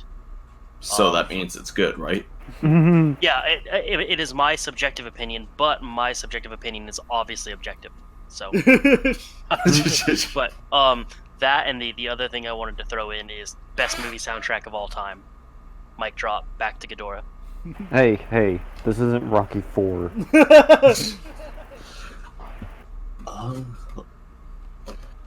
Yeah, like I said, I mean, people like the Oxygen Destroyer. That's completely fine. I'm still fine with the scene as a whole. I just wish they didn't use the OD. Could have saved it till like way later down the franchise line, or even used it for Godzilla vs. Kong for whatever reason. Like the point is, it should have had built up. Yeah, and I can agree with that. So definitely, I think my problem with it is that it felt a little forced. Like it's like it was like a parody of how like a movie like if there was a movie trailer and they just make a reference to a movie, like it felt like that to me. Yeah, I wish the weapon would have had a little build up, like in the whole like scene where they're discussing the monsters and whatnot. And I wish there was some counter arguments that would have been made, like because you have the Monarch defending themselves, then you have the opposite side of the military being like, well, obviously these creatures are monsters. We're developing weapons to possibly combat them. In a like the military briefing scene when Serizawa and Graham were in the briefing room. Just a brief. That's why the gentleman's there, and he's just like, "Well, we have this new weapon that we're testing," and then the scene gets cut off and they leave. Like, I wish that would have. I think it would have worked out a little bit better. Yeah, but I agree. I still was caught off guard by the weapon use, and I still liked it. It was out of nowhere, kind of. But I liked it, but I can understand why people would just be kind of annoyed by it because it does come out of nowhere. Mm-hmm. I wholeheartedly agree with that. It shouldn't have been just all of a sudden boom. Surprise. Oh yeah, despite loving the Antarctica fight, I still think it was a terrible mistake killing off Graham. Yep. I agree with that. Yeah, it's I like... didn't even recognize her when she died. Yeah, same. Yeah, the editing It was- a little sloppy at that point. I didn't realize it was her until they showed her identification card. I was like, oh, she died. Like, she got monstered on by Ghidorah, and I'm like, I feel really iffy with that, especially when you consider that Serizawa sacrificed himself. I think keeping Sally Hawkins probably would have been a better choice, if you ask me. Yeah, it would make more sense for him to give her his journal. Mm-hmm. Yeah, instead Definitely. of just some random guy he just met. I wish it was Rick who got killed. Yes. Rick Facts. is fucking awful. Fuck Rick. We're still in the Doctor- movie. Dr. Chen becomes S tier character for telling him to shut up. Yes. So can I jump in? Yeah. With No. No. No. Okay, perfect. So I'm gonna start off and actually say I actually thought he was one of the best characters in the whole movie. You don't deserve rights. It's okay to be wrong. Yes. I actually found him in one of the most enjoyable characters because the biggest flaw with this movie for me, and I'll start with the flaws first, is the main leads. For me, they are frustrating and not. And whereas Ford was boring, and Cranston's character was sad that he didn't get more screen time with Serizawa in the first movie. I was happy that Serizawa definitely had more screen time in this, and I liked actually Rick's or the jump in the back because he provided some humor. Millie Bobby Brown, Kyle Chandler, and I apologize to the actress. It's not that they were bad actors, it's that the script kind of failed them because I didn't care at all for them. In regards to Kyle Chandler, I thought he was kind of a Mary Sue in regards to he knew the answer to everything, therefore everyone asked him. It reminds me of like, it reminded me of a lot of bad shows when the main lead knows everything. It's just like, no, stop. He should be good at one thing, and you should like make fun of Ford all you want, but that was the one thing he was good at, defusing bombs, and that's why he was a necessity to the story in San Francisco. Chandler was kind of all over the place, and I couldn't really nail him down. He had a few moments that I kind of liked, but overall, I kind of got annoyed by him. The Millie Bobby Brown didn't really have too much to work with. She was like and the fact that she knew about her mom's whole plan just led me to not like her even more. And lastly, the female character, the Vera Farmiga? I hold on. I wouldn't. Millie Bobby Brown knew her whole plan because otherwise she would have known the terrorists would have barged in and killed everyone. Yeah. I think she would have done something to prevent that. I think all she knew about was just trying to communicate with the monsters. She knew the monsters were going to get released. Like that's said in the movie, and and that everyone would be happy. Yeah, and the fact that she knows her brother died by the monsters getting released. Also, there's plot like that I didn't like. And lastly, the worst offender of the whole movie is the female, the mom. I will just say the mom of the movie. The female mom? Vera Farmiga. Yeah. Yeah. The female mom?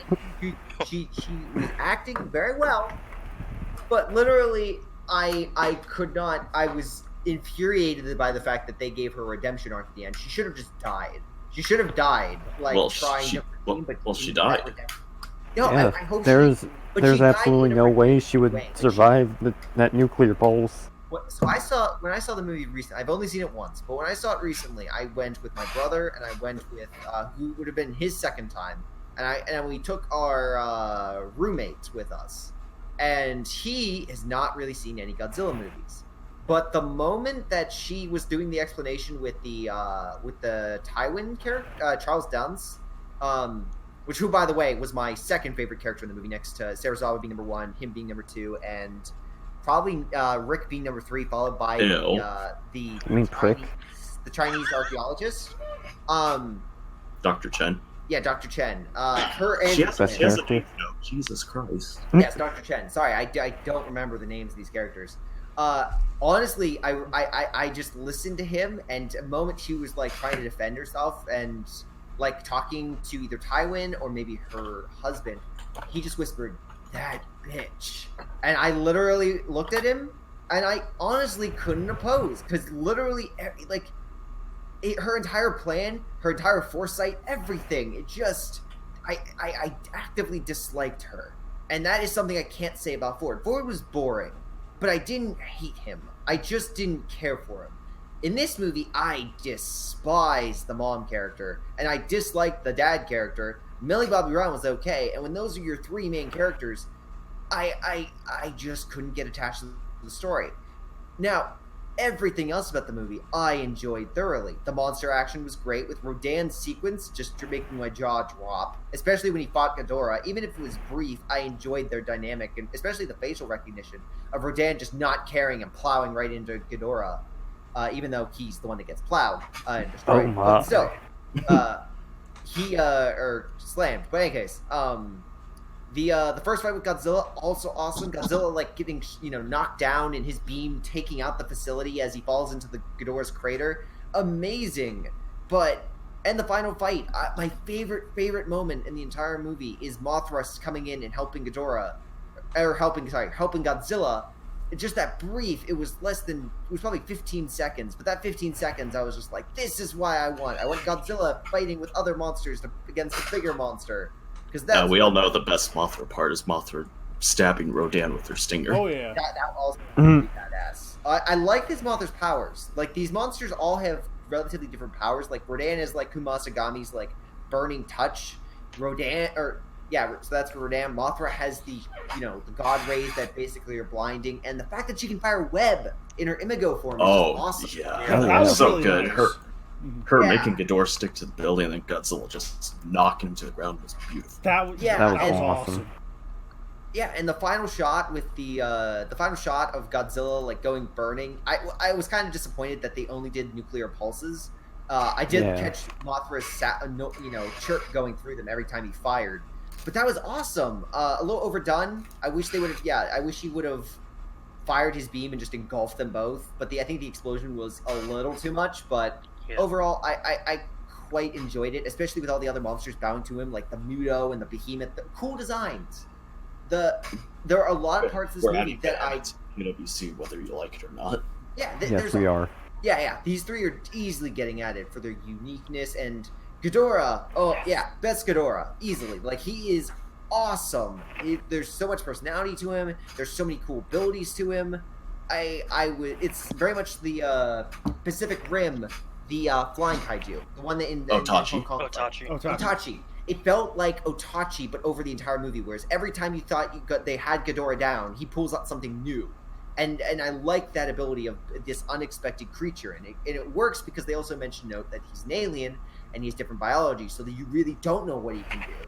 Like him biting down the power lines, absorbing all the city's power, and then dishing out like his own electric like pulse or like essentially lightning wings was amazing. But every time they would cut to the dynamic of Millie Bobby Brown and the mom and dad characters, I was kind of checked out of the movie. I can understand why critics who don't have that attachment to Godzilla would get annoyed by these three characters. But the Charles Dance character, who played Tywin in Game of Thrones. Oh, don't you know, Gracia? They like the characters. They were just getting all pissy about the monster action. Because clearly that's all this movie was, and not 50-50. For me, I would give this movie, if you're a Godzilla fan, I don't think it's the best Godzilla movie. But I think it does so much right that for the stuff that it does wrong, it's not enough to overtake the film. I'd give it probably like a 7 out of 10. Oh yeah, music's amazing. I've listened to it nonstop. But I would probably give this movie a 7 out of 10 for those that that have some inkling for Godzilla. Probably 8 out of 10 if you're a big fan, and probably a 6 out of 10 if you're just casually watching it. It's a good movie. It's just its characters are its biggest flaw, and I think that's what the MonsterVerse needs to figure out. Is you just need, if you get some solid characters, I think this universe would be doing way better.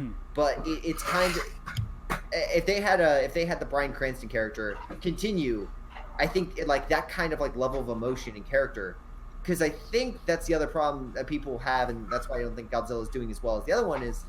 Cranston was only in there for so long, but he attached people. He was the reason why everyone liked that movie, like the first 45 minutes of that movie. Yeah, and were disappointed when he died. I think in this movie you really don't have that. Serizawa, Charles Dance, and a lot of side characters get great performances, and so do the main leads. But you only like the side characters. At the end of this movie, you only care about the monsters and the side characters. Right. I could not care about seeing that family again. Right. I wouldn't mind if they made a Mothra movie with Chen as the main character. Oh yeah. Oh, definitely. They should. And they have to have the guy from Kong Skull Island. Houston Brooks. Well, yeah, he had a cameo in this movie. Yeah. When Mothra came was out cool. of the cocoon.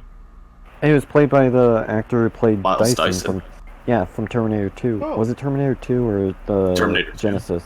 Oh, okay. Wait, I thought he was. I thought the Charles Dance was playing the Tom Hiddleston character. No, that's not him. The That was black a guy fan from theory. Skull Island, who was with John Goodman. He was in Godzilla King of the Monsters. He was there when Mothra came out of her cocoon.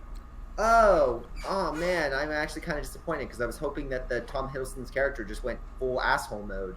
But No. No. Charles Damn. Dance's character is Alan Jonah. It's a completely different character. So. oh damn, I'm disappointed now. That's okay. Minus 0.1 of a point.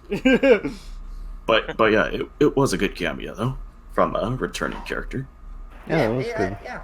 That's a cool little nod. But also the twin thing. I liked all the little Easter eggs. Some great stuff in Yes, I'm so glad they made the twins basically be Monarch agents. Mhm. here. Yeah, That was actually the best way they could keep the twins. 100%. Yeah, honestly, I missed that at first. I completely missed that reference. I didn't realize that the two were different characters. I was like, huh? So, but yeah, it's like once they showed, like, where, indigenous people of Infant Island, good call, that was like, oh. I still kind of missed it until it was pointed out to me. I was like, oh, okay, that clears that up a lot. Yeah, the Infant Island guy. Easter egg was great. Oh yeah, that was great. Also, going back to Ghidorah, I fucking loved how they called Ghidorah Monster Zero for a good portion. Oh, I love that too. Yes!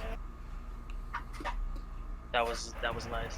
That was probably the best use of an Easter egg. Mm-hmm. All right, that was the one Easter egg I totally didn't mind being like, just being said out of the characters' mouths. I was like, oh, this is beautiful. Oh, that's not an Yeah. Easter egg. That's just a full plot line that just references the other movie. Yeah. No, it's part of the world. Yeah. Well, I think didn't they showed it on the computer screens for a little bit before they actually said it too. Yeah. Yeah. So that was I agree that was And really Millie cool. Bobby Brown said Monster Zero. So And the best thing, greatest thing about that's not even Toho's thing. That's basically an American thing. Yeah. you're kind of right. Well, no. Well, how are the monsters acknowledged in the Japanese version? Well, I mean, no, what I'm saying for like Monster Zero, that was like American kind of like Yeah. Well, yeah, I When know it came to it the was States, called. Monster Zero. Yeah, I know it was called the Monster Zero here in the States. It was technically an American thing, though I'm sure they probably drew influence from the movie, which still referenced them as such. So it's like Monster Zero, Yeah. Monster 01, 02, and whatnot. But yeah, honestly, yeah, that's great. Also, am I still the only one who saw the Mazer references? I didn't. didn't catch it. I don't think I caught on to that immediately, or I think I did. We're not as good as Living Corpse. Anyway, but yeah. No, I think out of I think I've caught all the references except for two with the If Rocks Could Speak, which that was from GMK, and during the end credit Oh, yeah, I sequence, caught that. Steve Martin was apparently did one of the articles. Oh, yeah. Oh, I didn't catch Steve Martin. Yeah, I didn't catch those two. What was I the caught GMK the reference? Rocks Could Speak reference. Rocks can speak, like how they had mentioned GMK. It's like what if rocks are like I didn't catch it either. Yeah, I didn't catch on to that. So Yeah, those were the only two I didn't catch. I didn't catch it during the movie, but afterwards, just the whole Ghidorah being frozen in ice thing was very reminiscent of GMK, and I somehow missed that one until afterwards. It's like, oh, they did that. Nice. yeah, actually, yeah, you're totally right. Oh, speaking of references in Antarctica, did anyone else think that the fire coming out of Ghidorah's little crater was like how he appeared in Ghidra? Yeah, it kind of was. Kinda. I feel like that the intention was more looking into the gates of hell. I think that was more the intention, but I think it could be a double to the original movie. But I think it was more biblical. Like it was meant to be much more biblical imagery of the devil rising from the pits of hell. That's just your opinion, man. As an agnostic person, I'm not sure if hell exists, so that offends me.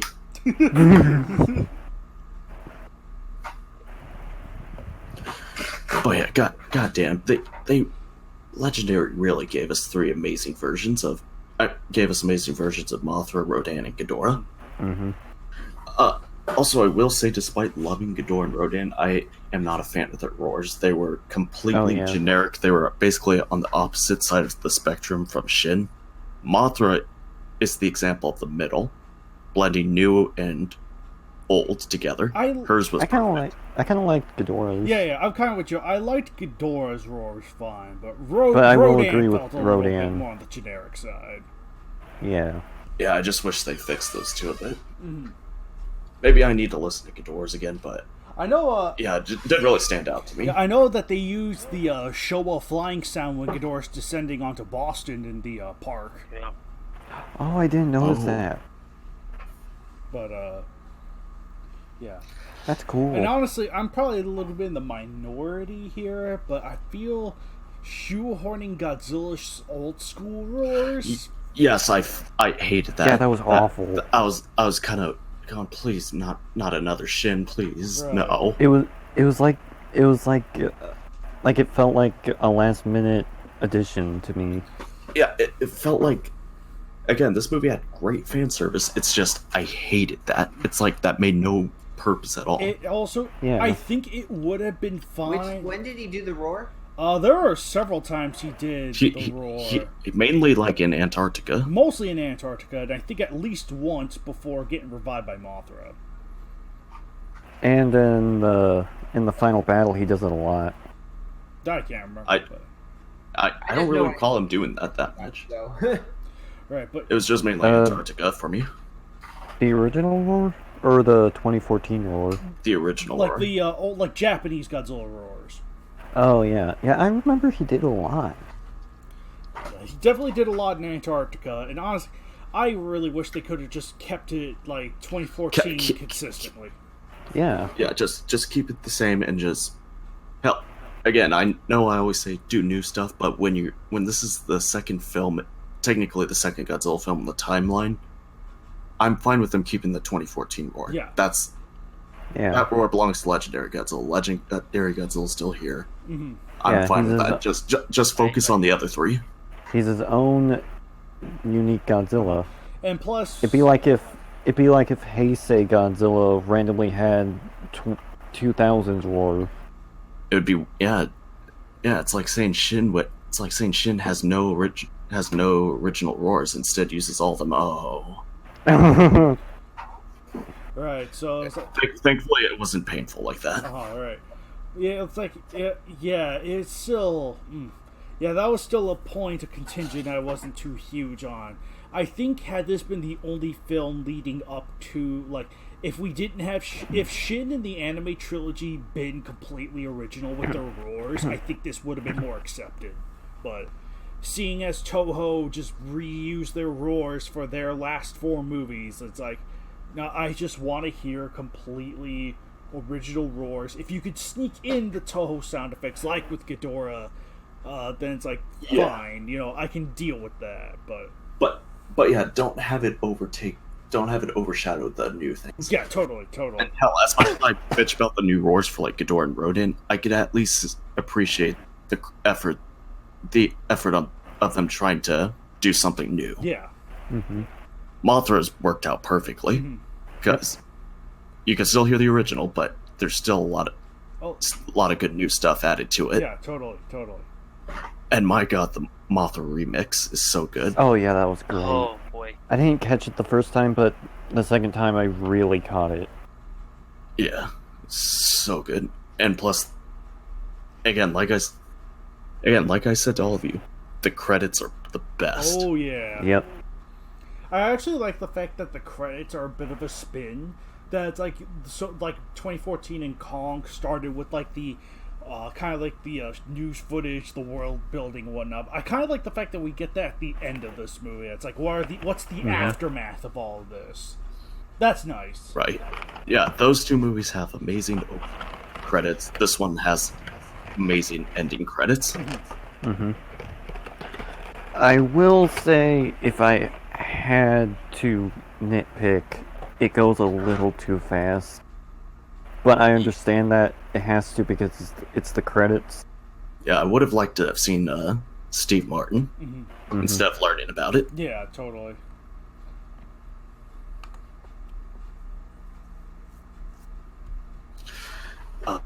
What small thing, but I fell in love as soon as I saw the behemoth on screen. That Oh, thing's yeah. awesome. Yes. Yeah. But Yes. Alex, what about Owen? He's still there. He's in our I- hearts. I love. Speaking of like Skull Island and all that, I love the meme. People keep making of Kong not giving a shit about Ghidorah's call. Yeah. Oh yeah. Kong hears you. He don't care. Yeah. So many versions. Kong don't care. Yeah, so many versions of that meme was great, but I think the reason why he ignored him, this is just my personal opinion, or my personal speculation, is the fact that he's a Guardian too. That and an alpha, I believe. Yeah, an alpha creature. Like, Mothra ignored the call, Godzilla obviously ignored the call, Kong ignored it. And those are like the three characters that would be considered like alphas or guardians, so... I would say Rodan to some extent because he was challenging him. Right. I heard that in the novel there was an explanation. But yeah, that's the novel. I also love how Rodan has like that Starscream vibe. Oh yeah. That gives him some much needed personality that changes him up from the other incarnations. Uh-huh. Who's this guy in the chat? Nath is feeling fine. I have I'm scared. no idea who that is. Let's not respond. Okay, no. Oh, No, that's fine. Why did you do it? I hit enter and then heard let's not respond. I was just being nice. I know, you're a nice Damn man. it, you're not allowed to be nice. I don't know who this guy... I don't know where... Sorry, I'll treat him like he's Red King. That asshole. I have a feeling Birdman might have let him in. I don't know. He lets in weird people. But, yeah. That's it, everybody. We'll let him hang around, see how he is. Anyway. But, yeah. Yes, but so I guess to the movie, I think all of us can agree that there was a lot that we liked. Some parts we might have different, but we wouldn't say it's a bad movie. Yeah. It has its flaws, but it has its flaws, and depending on how strongly you look at those flaws, it would limit the movie from either being a very good movie to it's either a good movie to a great movie, depending on how much you're willing to overlook those flaws. Mm-hmm. Yeah. In my opinion, like, this is probably going to be very controversial, and I think one or two of you might agree with me. I know most of you probably won't. Like I said, this is still a good movie. But I will also have to be perfectly frank and say, and again, this is... That implies you were lying before. No, I think King of the Monsters is the weakest of the three movies. I can agree with that. I don't think Yeah, I that's, agree. I don't think that's entirely its fault. It's just the fact that we only have three to compare to. No, I would say this movie has some of the best moments. Yeah, But yeah. definitely when it comes to the movie, I can't really say that. And again, I'm not like, and that's perfectly fine. For me personally, very cool. I loved all three of them. Right. They're great. Yeah, I like all three Even of though them, Kong too. is maybe my least favorite, I will say it has the best characters. Mainly because of that very ending when Marlowe comes home. Mm-hmm. yes, Definitely. Listen. I cried during that scene. No joke. I shed I did tears too. when he sat on his couch and ate hot dogs. I got that was really beautiful. emotional. That was great. Yeah. That was beautiful. Yeah. I was the Yeah, exact it's same. a For that scene moment. alone, that's why Kong takes the cake in human characters. Mhm. Yeah, Out of the Kong's and Monsterverse. human characters. I actually think it has the weakest fights when it comes to the Skull Color versus Absolutely. Kong. Yeah, But, I think 2014, though it's boring, I think at least committed to trying being a grounded Godzilla story. And I think, while not everything works out to its strengths and advantages, it could have been tweaked, I still like it more for what it did, and at least it was still honest with itself by backlogging all the fights to the end. Even if you don't agree with that decision, it's like at least it was honest with what it wanted to do. Remember, guys, Kong has the best fight scenes because they're all in daytime. And daytime automatically means good. Daytime just means refreshing to me, honestly. Daytime means that you can Kaiju, that implies your do line stuff. before. Daytime's a big deal because monster fights are only at night to hide the CG, bro. Even though King of the Monster provides a valid reason why none of the fights are in daytime. And even though King of the Monsters had excellent fights for being in the dark, and you could still see what was going on. Excellent fights is a strong word. I'm a critic. I know how to critique movies, and I'm totally not a retard. Or that modern critics are all just a bunch of insecure babies who don't know how to actually critique anything anymore, and we've lost the meaning and value of criticism over the years because of the internet and the way it's brainwashing everyone. Anyway. Kaiju X, are you just saying Gotti is a masterpiece? They put a hit on Gotti, Kaiju X. Also, this movie's 99% kaiju action and only 1% human. I'm a critic. Gotti, man. I think people just focus on different things, and critics tend to like character-driven. That's why Godzilla got such good reviews but lower audience scores, is because the critics really loved the personal dynamic and the characters in the first movie. And I can understand that. I really think can. What critics I think also miss are that the monsters are equal just as much as characters that the humans are. Yes. And I think critics just miss that. They just see them as big old plot devices. It's like, why are we focusing on this? Yeah, well, we all see them as characters. Right, exactly. And that could just be an us thing, but I don't know. I think movie critics have like a list of things that they're trained to check off. Because I've just seen too many movie reviews now from critics are saying this, and it's like, well, they're literally just wrong and stupid. Yeah. Like what you're saying with there's a valid reason why none of the fights take place in the middle of the day with clear skies, but they don't care about that because they were trained to check off on the box. Oh, it's at night. Somebody said that's bad, so Yeah.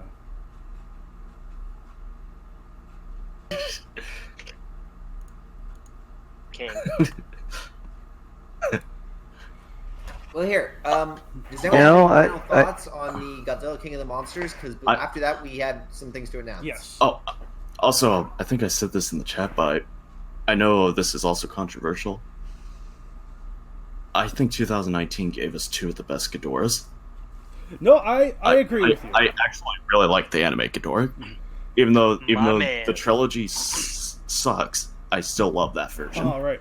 Because it's Like, so unique. I still wish it could have fought, but that's not the point. That's not its point. And what it went in to accomplish, I think it succeeded in flying colors. So, it's like, yeah, I'm with you there, man. Like, I love the anime Ghidorah for the more extreme Cthulhu, like Cthulhu-esque angle it was going for. I just wish he didn't go out like a bitch. It was fucking terrifying.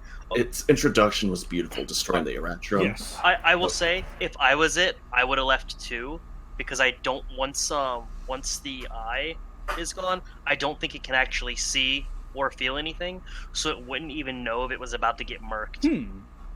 Interesting. I've read that somewhere, so it's like it would have been dumb if it would have stayed, I guess. Oh, so blind.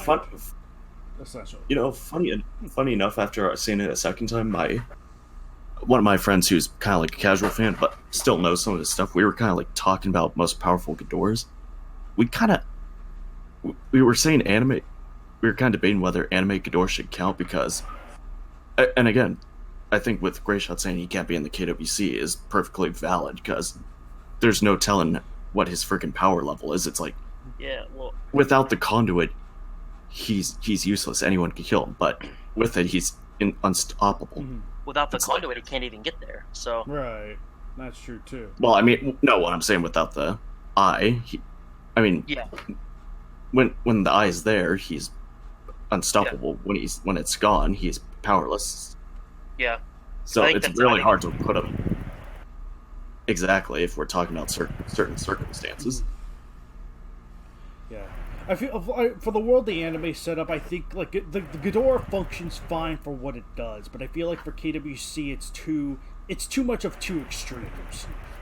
Yeah. So, he's either too strong, he's either too overpowered that you have to do the specific thing to make sure he's tangible, but the moment it becomes tangible, he's pretty weak.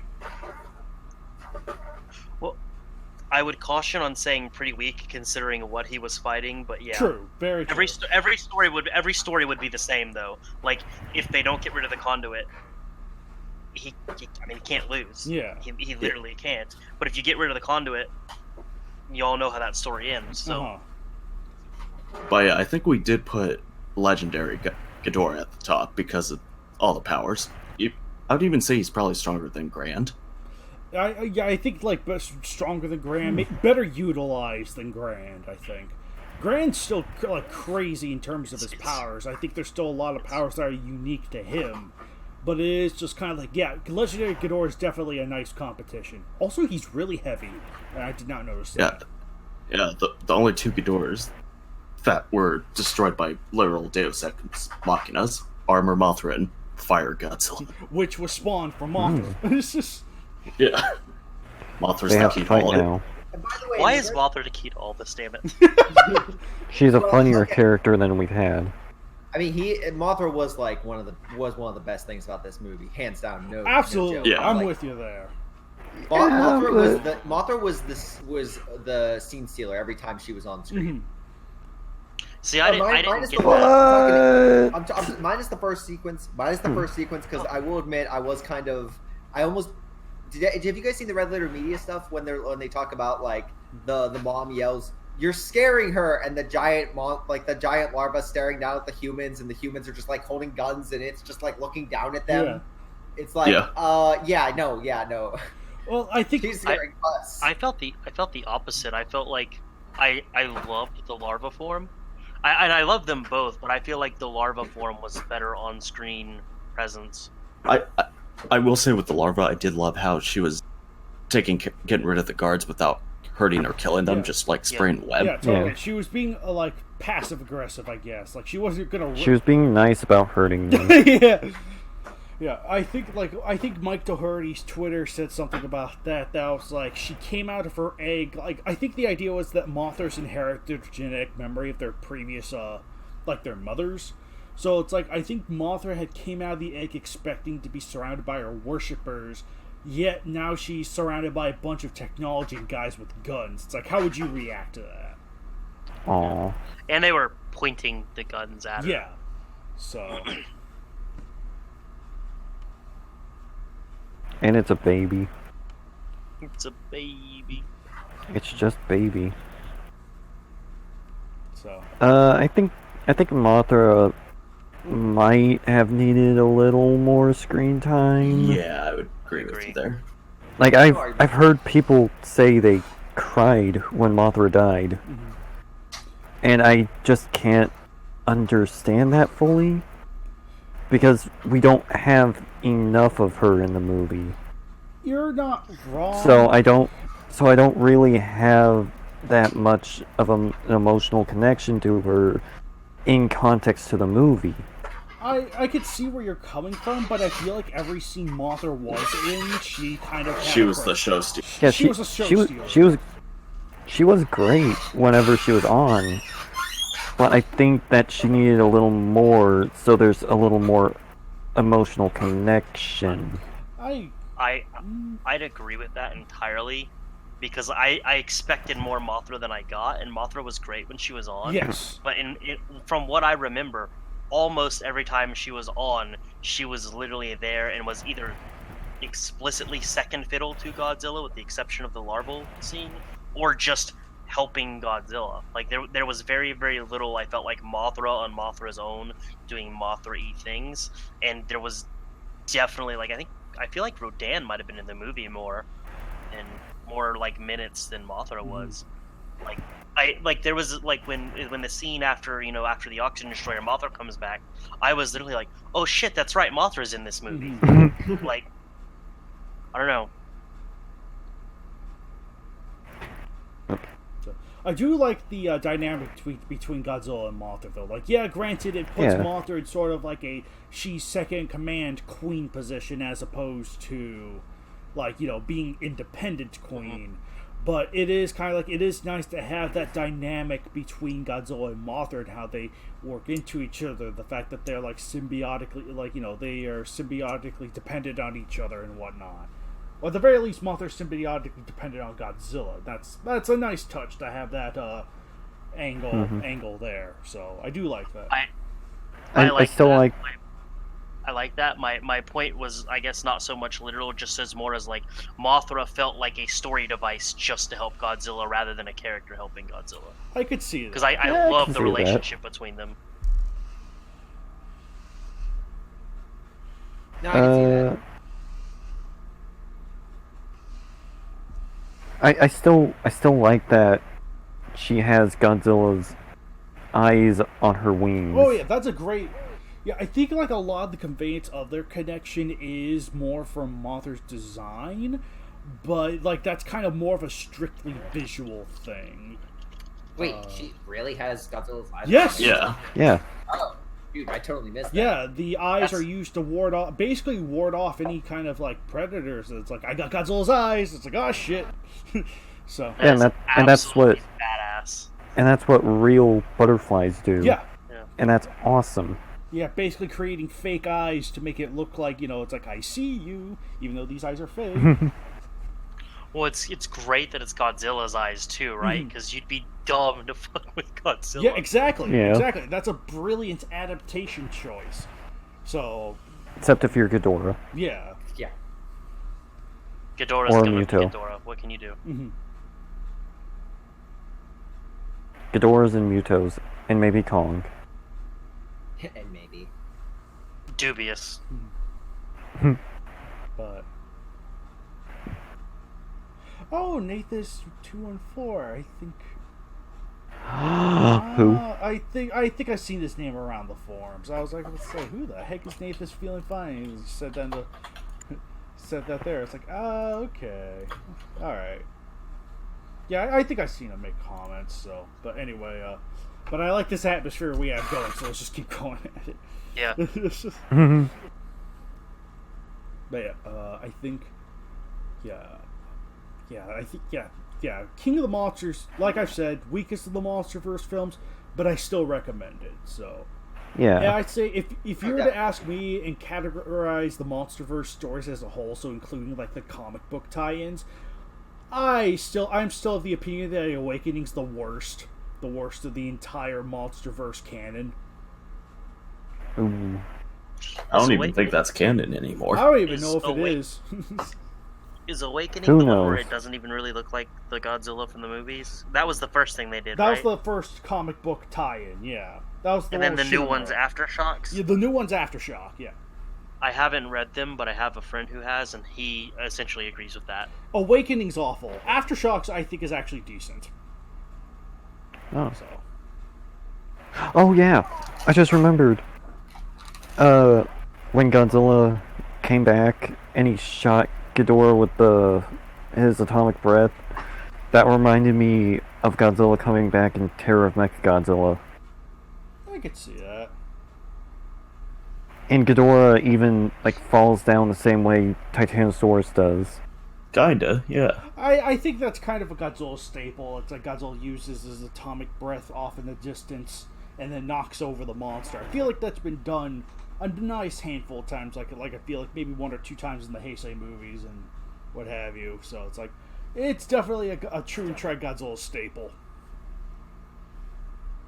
Just let me have this Kaiju X. I think there was another one, too, that's kind of like a subverted GMK reference. Obviously, you know, in GMK, Mothra saves Ghidorah from Godzilla and gets murked. And in this one, it's the opposite, and that's the first thing that came to my mind. Like, the scene seemed very similar. Yeah, you're totally I was right. thinking more Godzilla versus Mechagodzilla too. That's possible. Why not too. both? Yeah, why not both? Porque no los dos. It's a double reference. Whoa. Well, there's so many movies they have the luxury of doing that. I think so. Yeah. Pissed off we didn't get any cockroach people. So, did any of you guys catch the Anguirus reference? You mean the No. clones? Oh, that he was supposed to be dead in the temple? Yeah, like I think just That's bullshit. outside the temple, there's a skeleton of what may or may not be Anguirus. Yeah, no, I refuse to believe that. That's fucking bullshit. The movie will instantly be dead in my eyes. Yep. Sloppy I shit dottery. you not. Well, I mean, we clearly have. I will change my whole review. Well, hold on. We have another Mudo, even though we thought that the two from 2014 were the last of them. So who's to say that? And this we is... have Aftershocks. Yes, and who's to say that this is the last Anguirus? Anguirus can't Still die. bullshit. No, good guy Anguirus. Anguirus simply don't die. Good guy Anguirus will just revive himself with a skeleton. That's it. Well, He's too here. stubborn fuck. to die, damn it. Fuck sloppy dottery. I thought, one more thing, when they were going to the temple, I thought we would have gotten a reference to the Mu or the Ceetopians. I feel like the temple in of itself is a reference to the Moosetopians, just not stated. So it's basically like a civilization that's been washed underwater at this point. So, if anything, I see it as a Zone Fighter reference where Godzilla has a place to hide out and live. Touche. But yeah. Also, Yeah. did anyone else here cry at Sarazawa's scene? Anyone? I've actually. I didn't cry, but I did go and nearly shed a tear. 'Cause I was It like, was oh. a good. I didn't. It was a good moment. My brother apparently cried at the Mothra scene, that scene, and one other scene. So Man, you guys are all a bunch of babies for crying over a silly giant monster movie. I did not cry, but I was very, very strongly moved, and it was beautiful. Oh. I will say that. It was. That was like I think one of my personal like sins of the movie is the fact that the movie feels too like it's going at a breakneck pace and there's no break. Yeah. Yeah. But I am. It's kind of like Uprising, but not as bad as Uprising. Yeah. No, Uprising was just terrible. Yeah, Uprising is terrible, but they both just can't breathe. Yeah. It went at a very breakneck pace. But I am glad when it came to Sarazawa's scene that it slowed down, hit the brake, let the emotion sit. Like, once you were delivered the information that Sarazawa was going to go down there to deliver the nuke, and you figure out why you couldn't just deploy it by, machines or whatever. It's like, no, this basically has to be done by human hands. It's like, all that information sinks in. It's like, Sarazawa's going to die, and it just... It moves you. I'm so glad, like, the one scene in the entire movie, even if everything after that picks up the breakneck, non-stop action pace that I don't like, I am glad they at least stopped it. Like, that scene was made with care, I think. Mm-hmm. So. In a place that had very few air. Mm-hmm. Literally. Anyway. But yeah, I think that was a wonderful scene, honestly. Yep. well, here I think with that, let's quickly go over some stuff for the KWC. Yes. I think there's something of an announcement we're going to make here on the podcast. I think we'll probably also make comments on it once the podcast goes live, which should be sometime tomorrow. So. Yes. So I'll just go very quickly over the again to reference Mothra Legendary, Rodan Legendary, and King Ghidorah Legendary are all fine to use for the KWC. You write a match, it'll go in. Like if I get a match with them, it's going to go up, and if yours is first, congrats. Like they are by all means good to go. Have at it with writing with those three because they will be added. Exactly. Now on a reference. The KWC is no longer accepting matches for Mothra Hesai, King Ghidorah Hesai, Goliath, and Daigoro. Hey, hang on. Can I write one more Mothra Heisei match? If it has the dropping of the egg, then no. Fuck. That's nuts. It's officially done. There's no Heisei Ghidorah Sindaway. There's going to be plenty of matches. Mothra Hesai is going to be in the KWC probably for another year because there's tons of matches. There's good amount of matches, but the idea is that Legendary Mothra is going to come in probably very soon, and the other monster coming soon. And once all the other monsters are finished, I will retire them gradually. Right. Daigoro and Goliath will probably be the first two. Since they probably have the fewest matches of the bunch, that's like they're Yeah. whoever. I know Ditto wrote a good one with both of them in it. I think that should be their finale. We'll see. We'll see. Well, I mean, if it's the only match I have, because like I have none of the I think I have the Daigoro and Goliath matches, so like I'm gonna make sure that like once we're done with a couple of things concerning KWC here, I'll definitely try and get to that as soon as I can. Oh yeah, like again, it's there's no rush on the monster being retired. It's just we are no longer accepting them. So if you write a match, sorry, we've given plenty of warning. Yeah, definitely. In regards to Ghidorah, it's kind of obvious. Grand King Ghidorah's kind of people are asking why Grand King Ghidorah, why isn't he going? He's not as unique compared to like Hesai. And my answer is quite simply, we now have the definitive Japanese version and the definitive American version, just like Godzilla. Hesai and I can see that.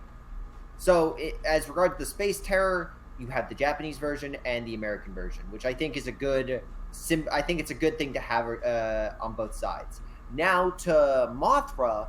Mothra Hesai is not leaving because of Legendary, kind of. Legendary is going to come in, and Legendary is its own unique beast. Obviously, plenty of unique powers. It's close quarters kind of Mothra, which is unlike any other Mothra we've seen. Can spit web. Yeah, plenty of unique abilities. Stinger. So that is why she would get added immediately. But I'm getting rid of Hesai Mothra basically to add a more classic Mothra. And that is to eventually, what I'd like to do is add the Tokyo SOS as Final Wars Mothra. Since it is the staple Mothra, which is it just has scales and she just has flight. Classic Gray Shot gaslighting. He's just adding his own Mothra to spin his own narrative. If I wanted to, I'd add my own Godzilla too, but I'm not. In all honesty, it's the closest we're going to get to a Showa Mothra. And Well, you show a Mothra then. Ew. The suit's kind of the suit's Not great when it comes particularly to- yeah. like. So wait. What we're going So- for? so when- hold on. What we're going for is something that's less like. Gray Shot's biggest concern with Heisei Mothra is that's a little bit. It's just basically Mothra Leo light, and I think to better define Mothra without. Like, the whole point of bringing in the Millennium Mothra, the Tokyo SOS one, is to have a Mothra that's just all-encompassing Mothra. In the same sort of way that, Heisei Godzilla is just kind of for the most part, all-encompassing Godzilla. Yeah, Leo is basically the strongest. It is the alpha Mothra. It is the Grand King Ghidorah of Ghidorahs. Like, it is the strongest Mothra that has ever been put on screen. That's not normal Mothras, and the ones that have been primarily in a majority of her appearances is she can fly, she has Hurricane Force winds, she has scales that do damage, and the Tokyo SOS and Final Wars version has a powder that can explode upon energy projectiles And has some kind of magnetic scurry if you want to mix in the Final Wars version. Yeah, like an EMP, like messes with electronics kind of thing going on. Yeah. So let me say something. Yeah. Since when is one Mothra more beautiful than the other? Aren't all Mothras beautiful? So how about we add the Showa Mothra? Yeah, Showa Mothras are beautiful. Listen, I would I'm being nice suggest to that- Nagoda here. How dare you try to torture Nagoda by having him? Because let's be honest, I'm not going to be running the banner with Nagoda. I'm going to send him the Mothra Showa versus Mechagoda. And he's I'm pretty sure so Nagoda's fine with bad. any monster in a banner. Hey, Yeah. him and Ultimate Ditto that are the prime KWC banner creators, and They're the only ones. If Guys, don't you all remember how Gray Gray Shot is mean to? Well, I think listen, Nagoda. We're talking for you. You don't need to speak. Don't worry. Nagoda, you have your own voice. Be a big boy. Throw this out. If You a can- monster has a Showa version and a non-Showa version, we should just completely ignore the Showa version and only worry about the version that's good. No, Right, Rodan? Listen, if I could high five you, I would so right now. yeah, honestly, Crocky, Gray Shot's you don't just- anti-Showa you- confirmed. You don't deserve rights either. Okay, well, I long am. story You short, just- that You just don't like the Kino era. But on a note, that's what the monster additions and reductions are going to be probably for future. Others may pop up depending on things, but right now those are the ones that are in the crosshairs that are most likely going to go. Probably Daigoro and the other are going to be gone at least by the end of the year. King Ghidorah Hessai might be gone by the end of the year as well. Mothra probably won't be gone until probably next year. Mothra and Ghidorah I expect either next year, Ghidorah maybe this year, and then Daigoro Goliath, depending on how quickly I can get through those other matches, will probably be this year, depending on how you exactly. Them, so. On a side note, in regards to monster additions, that technically wouldn't be an addition to the KWC, but kind of would be. Kaiju X spoke to me, and we got approval. So, if you are interested in writing the Mutant Prime in your match. Fuck, there we go, that's much better. It is a monster that you can add. Keep in mind, there's only one of them, so it is very much the apex. So... Yeah, the rules, here's what we have in mind, and we're still going to be fleshing more of it out as we move along. Muto Prime... So wait, Muto Prime is going to be added? Yes, it will be Muto added. Miss Prime? Muto Prime from Godzilla Aftershock will be added. Is he it's a separate slot, Oh. right? No. You mean Megatron Prime? Oh, okay. No, Muto Prime will be added as an extension to the Mutos. Like, it's another form that the female Muto can take on, basically. Important question. Yes. Say someone were to write Muto Prime versus a monster that Muto has already fought. Would that count as a round 2? I think technically yes, because it's like like even though there's still like the male female prime distinction, I think we're still gonna treat all like Muto versus monster again as a round 2, even if it is a different kind of Muto. Think of it like the Gauss. Yeah, it's distinguishing between hyper and super. We usually they're close enough that we can use both banners both types of the monsters, but people do distinguish in the matches sometimes which Gauss it is. Yeah, or even like Burning Godzilla and Super Godzilla. It's like they're technically very different in terms of their powers, but they're still Godzilla. So exactly. Yeah. So wait, Grisha, you changed the banner size again? Oh no, that's the last thing about the KWC, the banners. Yeah, originally it was 12 by 614 because that's what the site could handle, but that's not what Facebook could handle. So I ended up having to make 2 banner sizes, which I thought was kind of ridiculous. So I just kept the 1024 by 512 because otherwise I'd need 2 banners at 2 different sizes for every single upload, and that I don't want to put enough. You guys already do enough. I'm not going to do it. So we're just going to keep it simple, 1024 by 512, and that's going to go on Facebook and the site. Okay, understandable. Okay. If we can't add the 6-legged Muto at the end of King of the Monsters, I'm walking. Actually, I think that could. Thank you for bringing that up because that also reminds me. That's right. Speaking of adding Muto Prime, we will also be elevating the Mutos into. We will be removing them from the you can use them as a pair to you can use them as multiple. Like a Skullcrawler situation. Pretty much. I'd say the comics give verification for this, as there's a flashback of a crap ton of male Mutos. The film already sort of implied that could have been the case, but we didn't want to run on that just yet. And then likewise you have the 6-legged Muto, which I assume is just an extension of the female Muto. So since it doesn't have any powers of its own, let's make the best assumption that it's just female Muto with extra legs. So. Oh, hey, hold on. You guys know what's awesome and funny? What? The Mutos officially have more movie appearances than than all the high side monsters. Holy and crap! monsters. You are right. Oh my gosh! That's beautiful. That's hilarious. The Mutos have. I was actually I'm one of the guys or one of the people that I quite enjoy the Mutos. When I saw it, I love the Mutos as well. Oh, yeah. They're great. They're pretty cool. And I'm actually glad an American monster in the Godzilla franchise has more appearances. That's kind of crazy.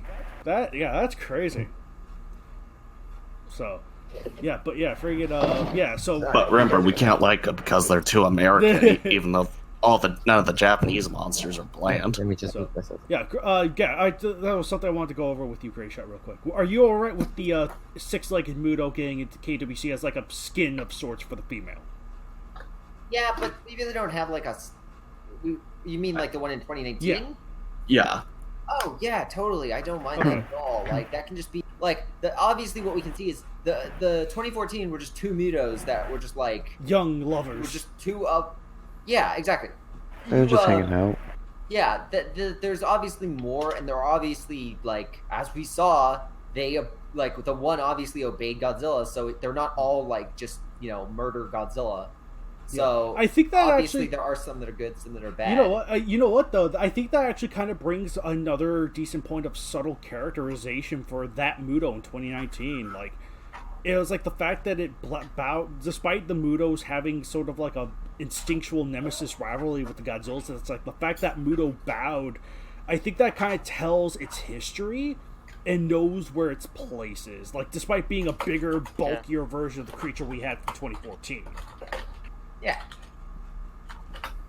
So I'm totally fine with that in regards to having a just a lone skull, a lone Muto or like multiple Mutos. Those details are fine. And the Prime is also good. Yeah. The only stipulation we will add as far as limitation goes is that there will only be one Muto Prime if present. Muto Prime is like this isn't just because Muto Prime is a beast of a creature, but because Muto Primes can only exist in singulars.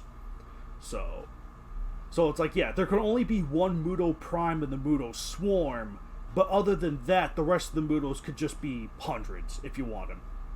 So, or however many you need. Yep, exactly. And so if you guys want Muto Prime matches, write them because the other thing is it's kind of a monster that is added, but it's added quite on a stipulation that people actually want it. Yeah. So if you guys send us maybe like if each of you guys can send like a match with Muto Prime in it, if you guys if you guys need references, just go buy Aftershock, read it, whatever, and then write a match with them. Feel more than free to send. If we get some good results, we'll be making that 3D model for that bugger.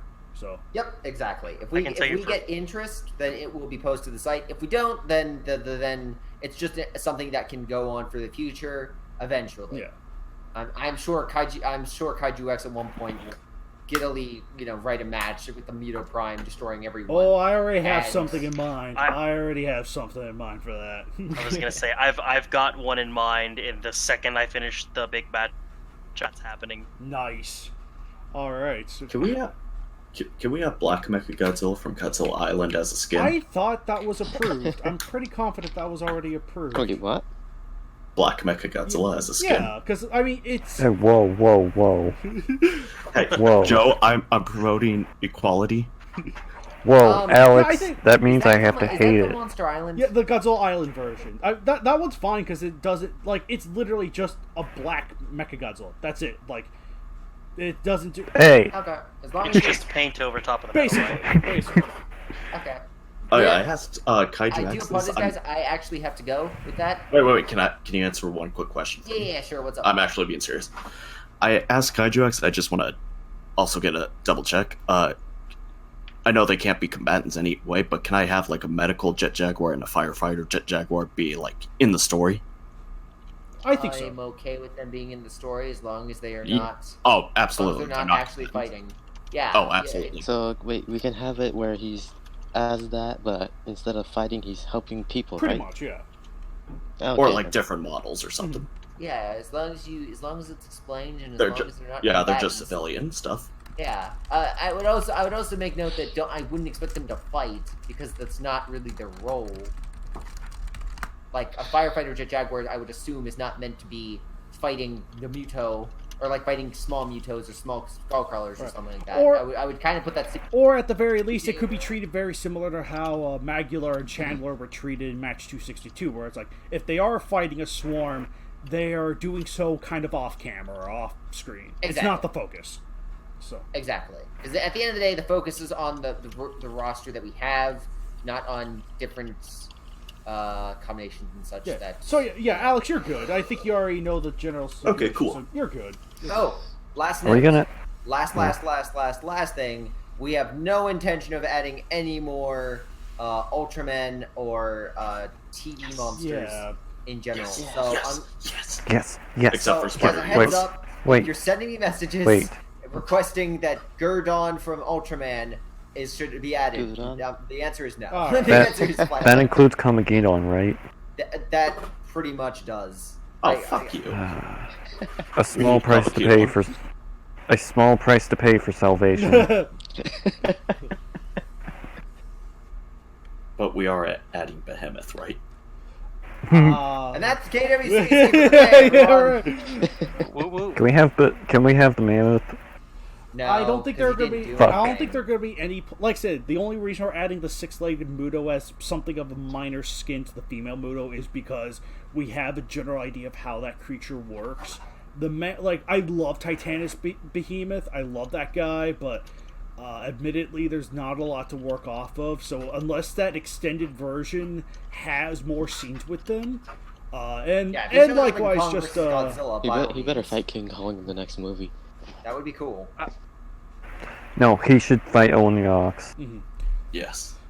yeah. So as far as we're concerned, we could make Behemoth just another Owen the Ox, another beloved, hairy, furry little dude that we all love. So I'm tired of all this mammal kaiju racism in the roster. all this mammal discrimination. Yeah, first Maguma's actually a reptile. I hate that. I hate Honestly, Tell- I'm tell sorry. me adding more bullshit. I'm gonna depart, so thank you all. Catch you guys later. All right. See ya. ya. Take care of your shot. I think that kind of covers like a lot of the bases. I think we're at a long enough time for an episode. Oh. So Kaiju X. yeah, go ahead. We have to talk about Godzilla Defense Oh Force. no. I'm down. All right. If it's all right, let's talk about Defense Force off camera, if that's okay. Okay. So, with that said, Did you guys ever do the what's it called, the tier listing? no, we didn't. But a lot No. of our focus was on the KWCs, the KWCEs, and King of the Monsters. We'll do that next time. So next time. Kaiju X just I'd Just- be down for that. quickly show each of our tier list of the movies on screen. Oh, sure. You'll have to send them to me. You'll have to send them to me. They're not Okay, I'm on epic. it. But yeah, with that said, here are the tier lists, their opinions, which I'm sure we'll probably be back again next month if we happen to go over the tier list. But in the meantime, I hope you guys, Crow, first off, I have to say, you've been a great man. I'm glad to have you here, and we really hope to see you again in the future. So, Awesome. Thank you Preach. very, very much for having me. I really appreciate it, and I plan to be around until you guys get tired of me liking TMK too much and kick me out. Awesome. Nah, don't worry, Yeah, Croc. sorry I missed your first podcast. You were great, unlike Yeah, you someone were who was fucking terrible. yeah. Yeah. So, it was like, yeah, this is honestly the most relaxed I've ever felt in the KWCC in a long time. And I'm like, oh. The best one since Nagoda. Are we forgetting about Ditto? And ditto. Oh yeah, Ditto. Fuck. But yeah, anyway. We'll see you guys next time for the next month's KWCC, where we'll talk about KWC, KWCE, and something else. I don't know. Anyway, take care, guys. Adios. Hopefully today. See ya. No. Oh.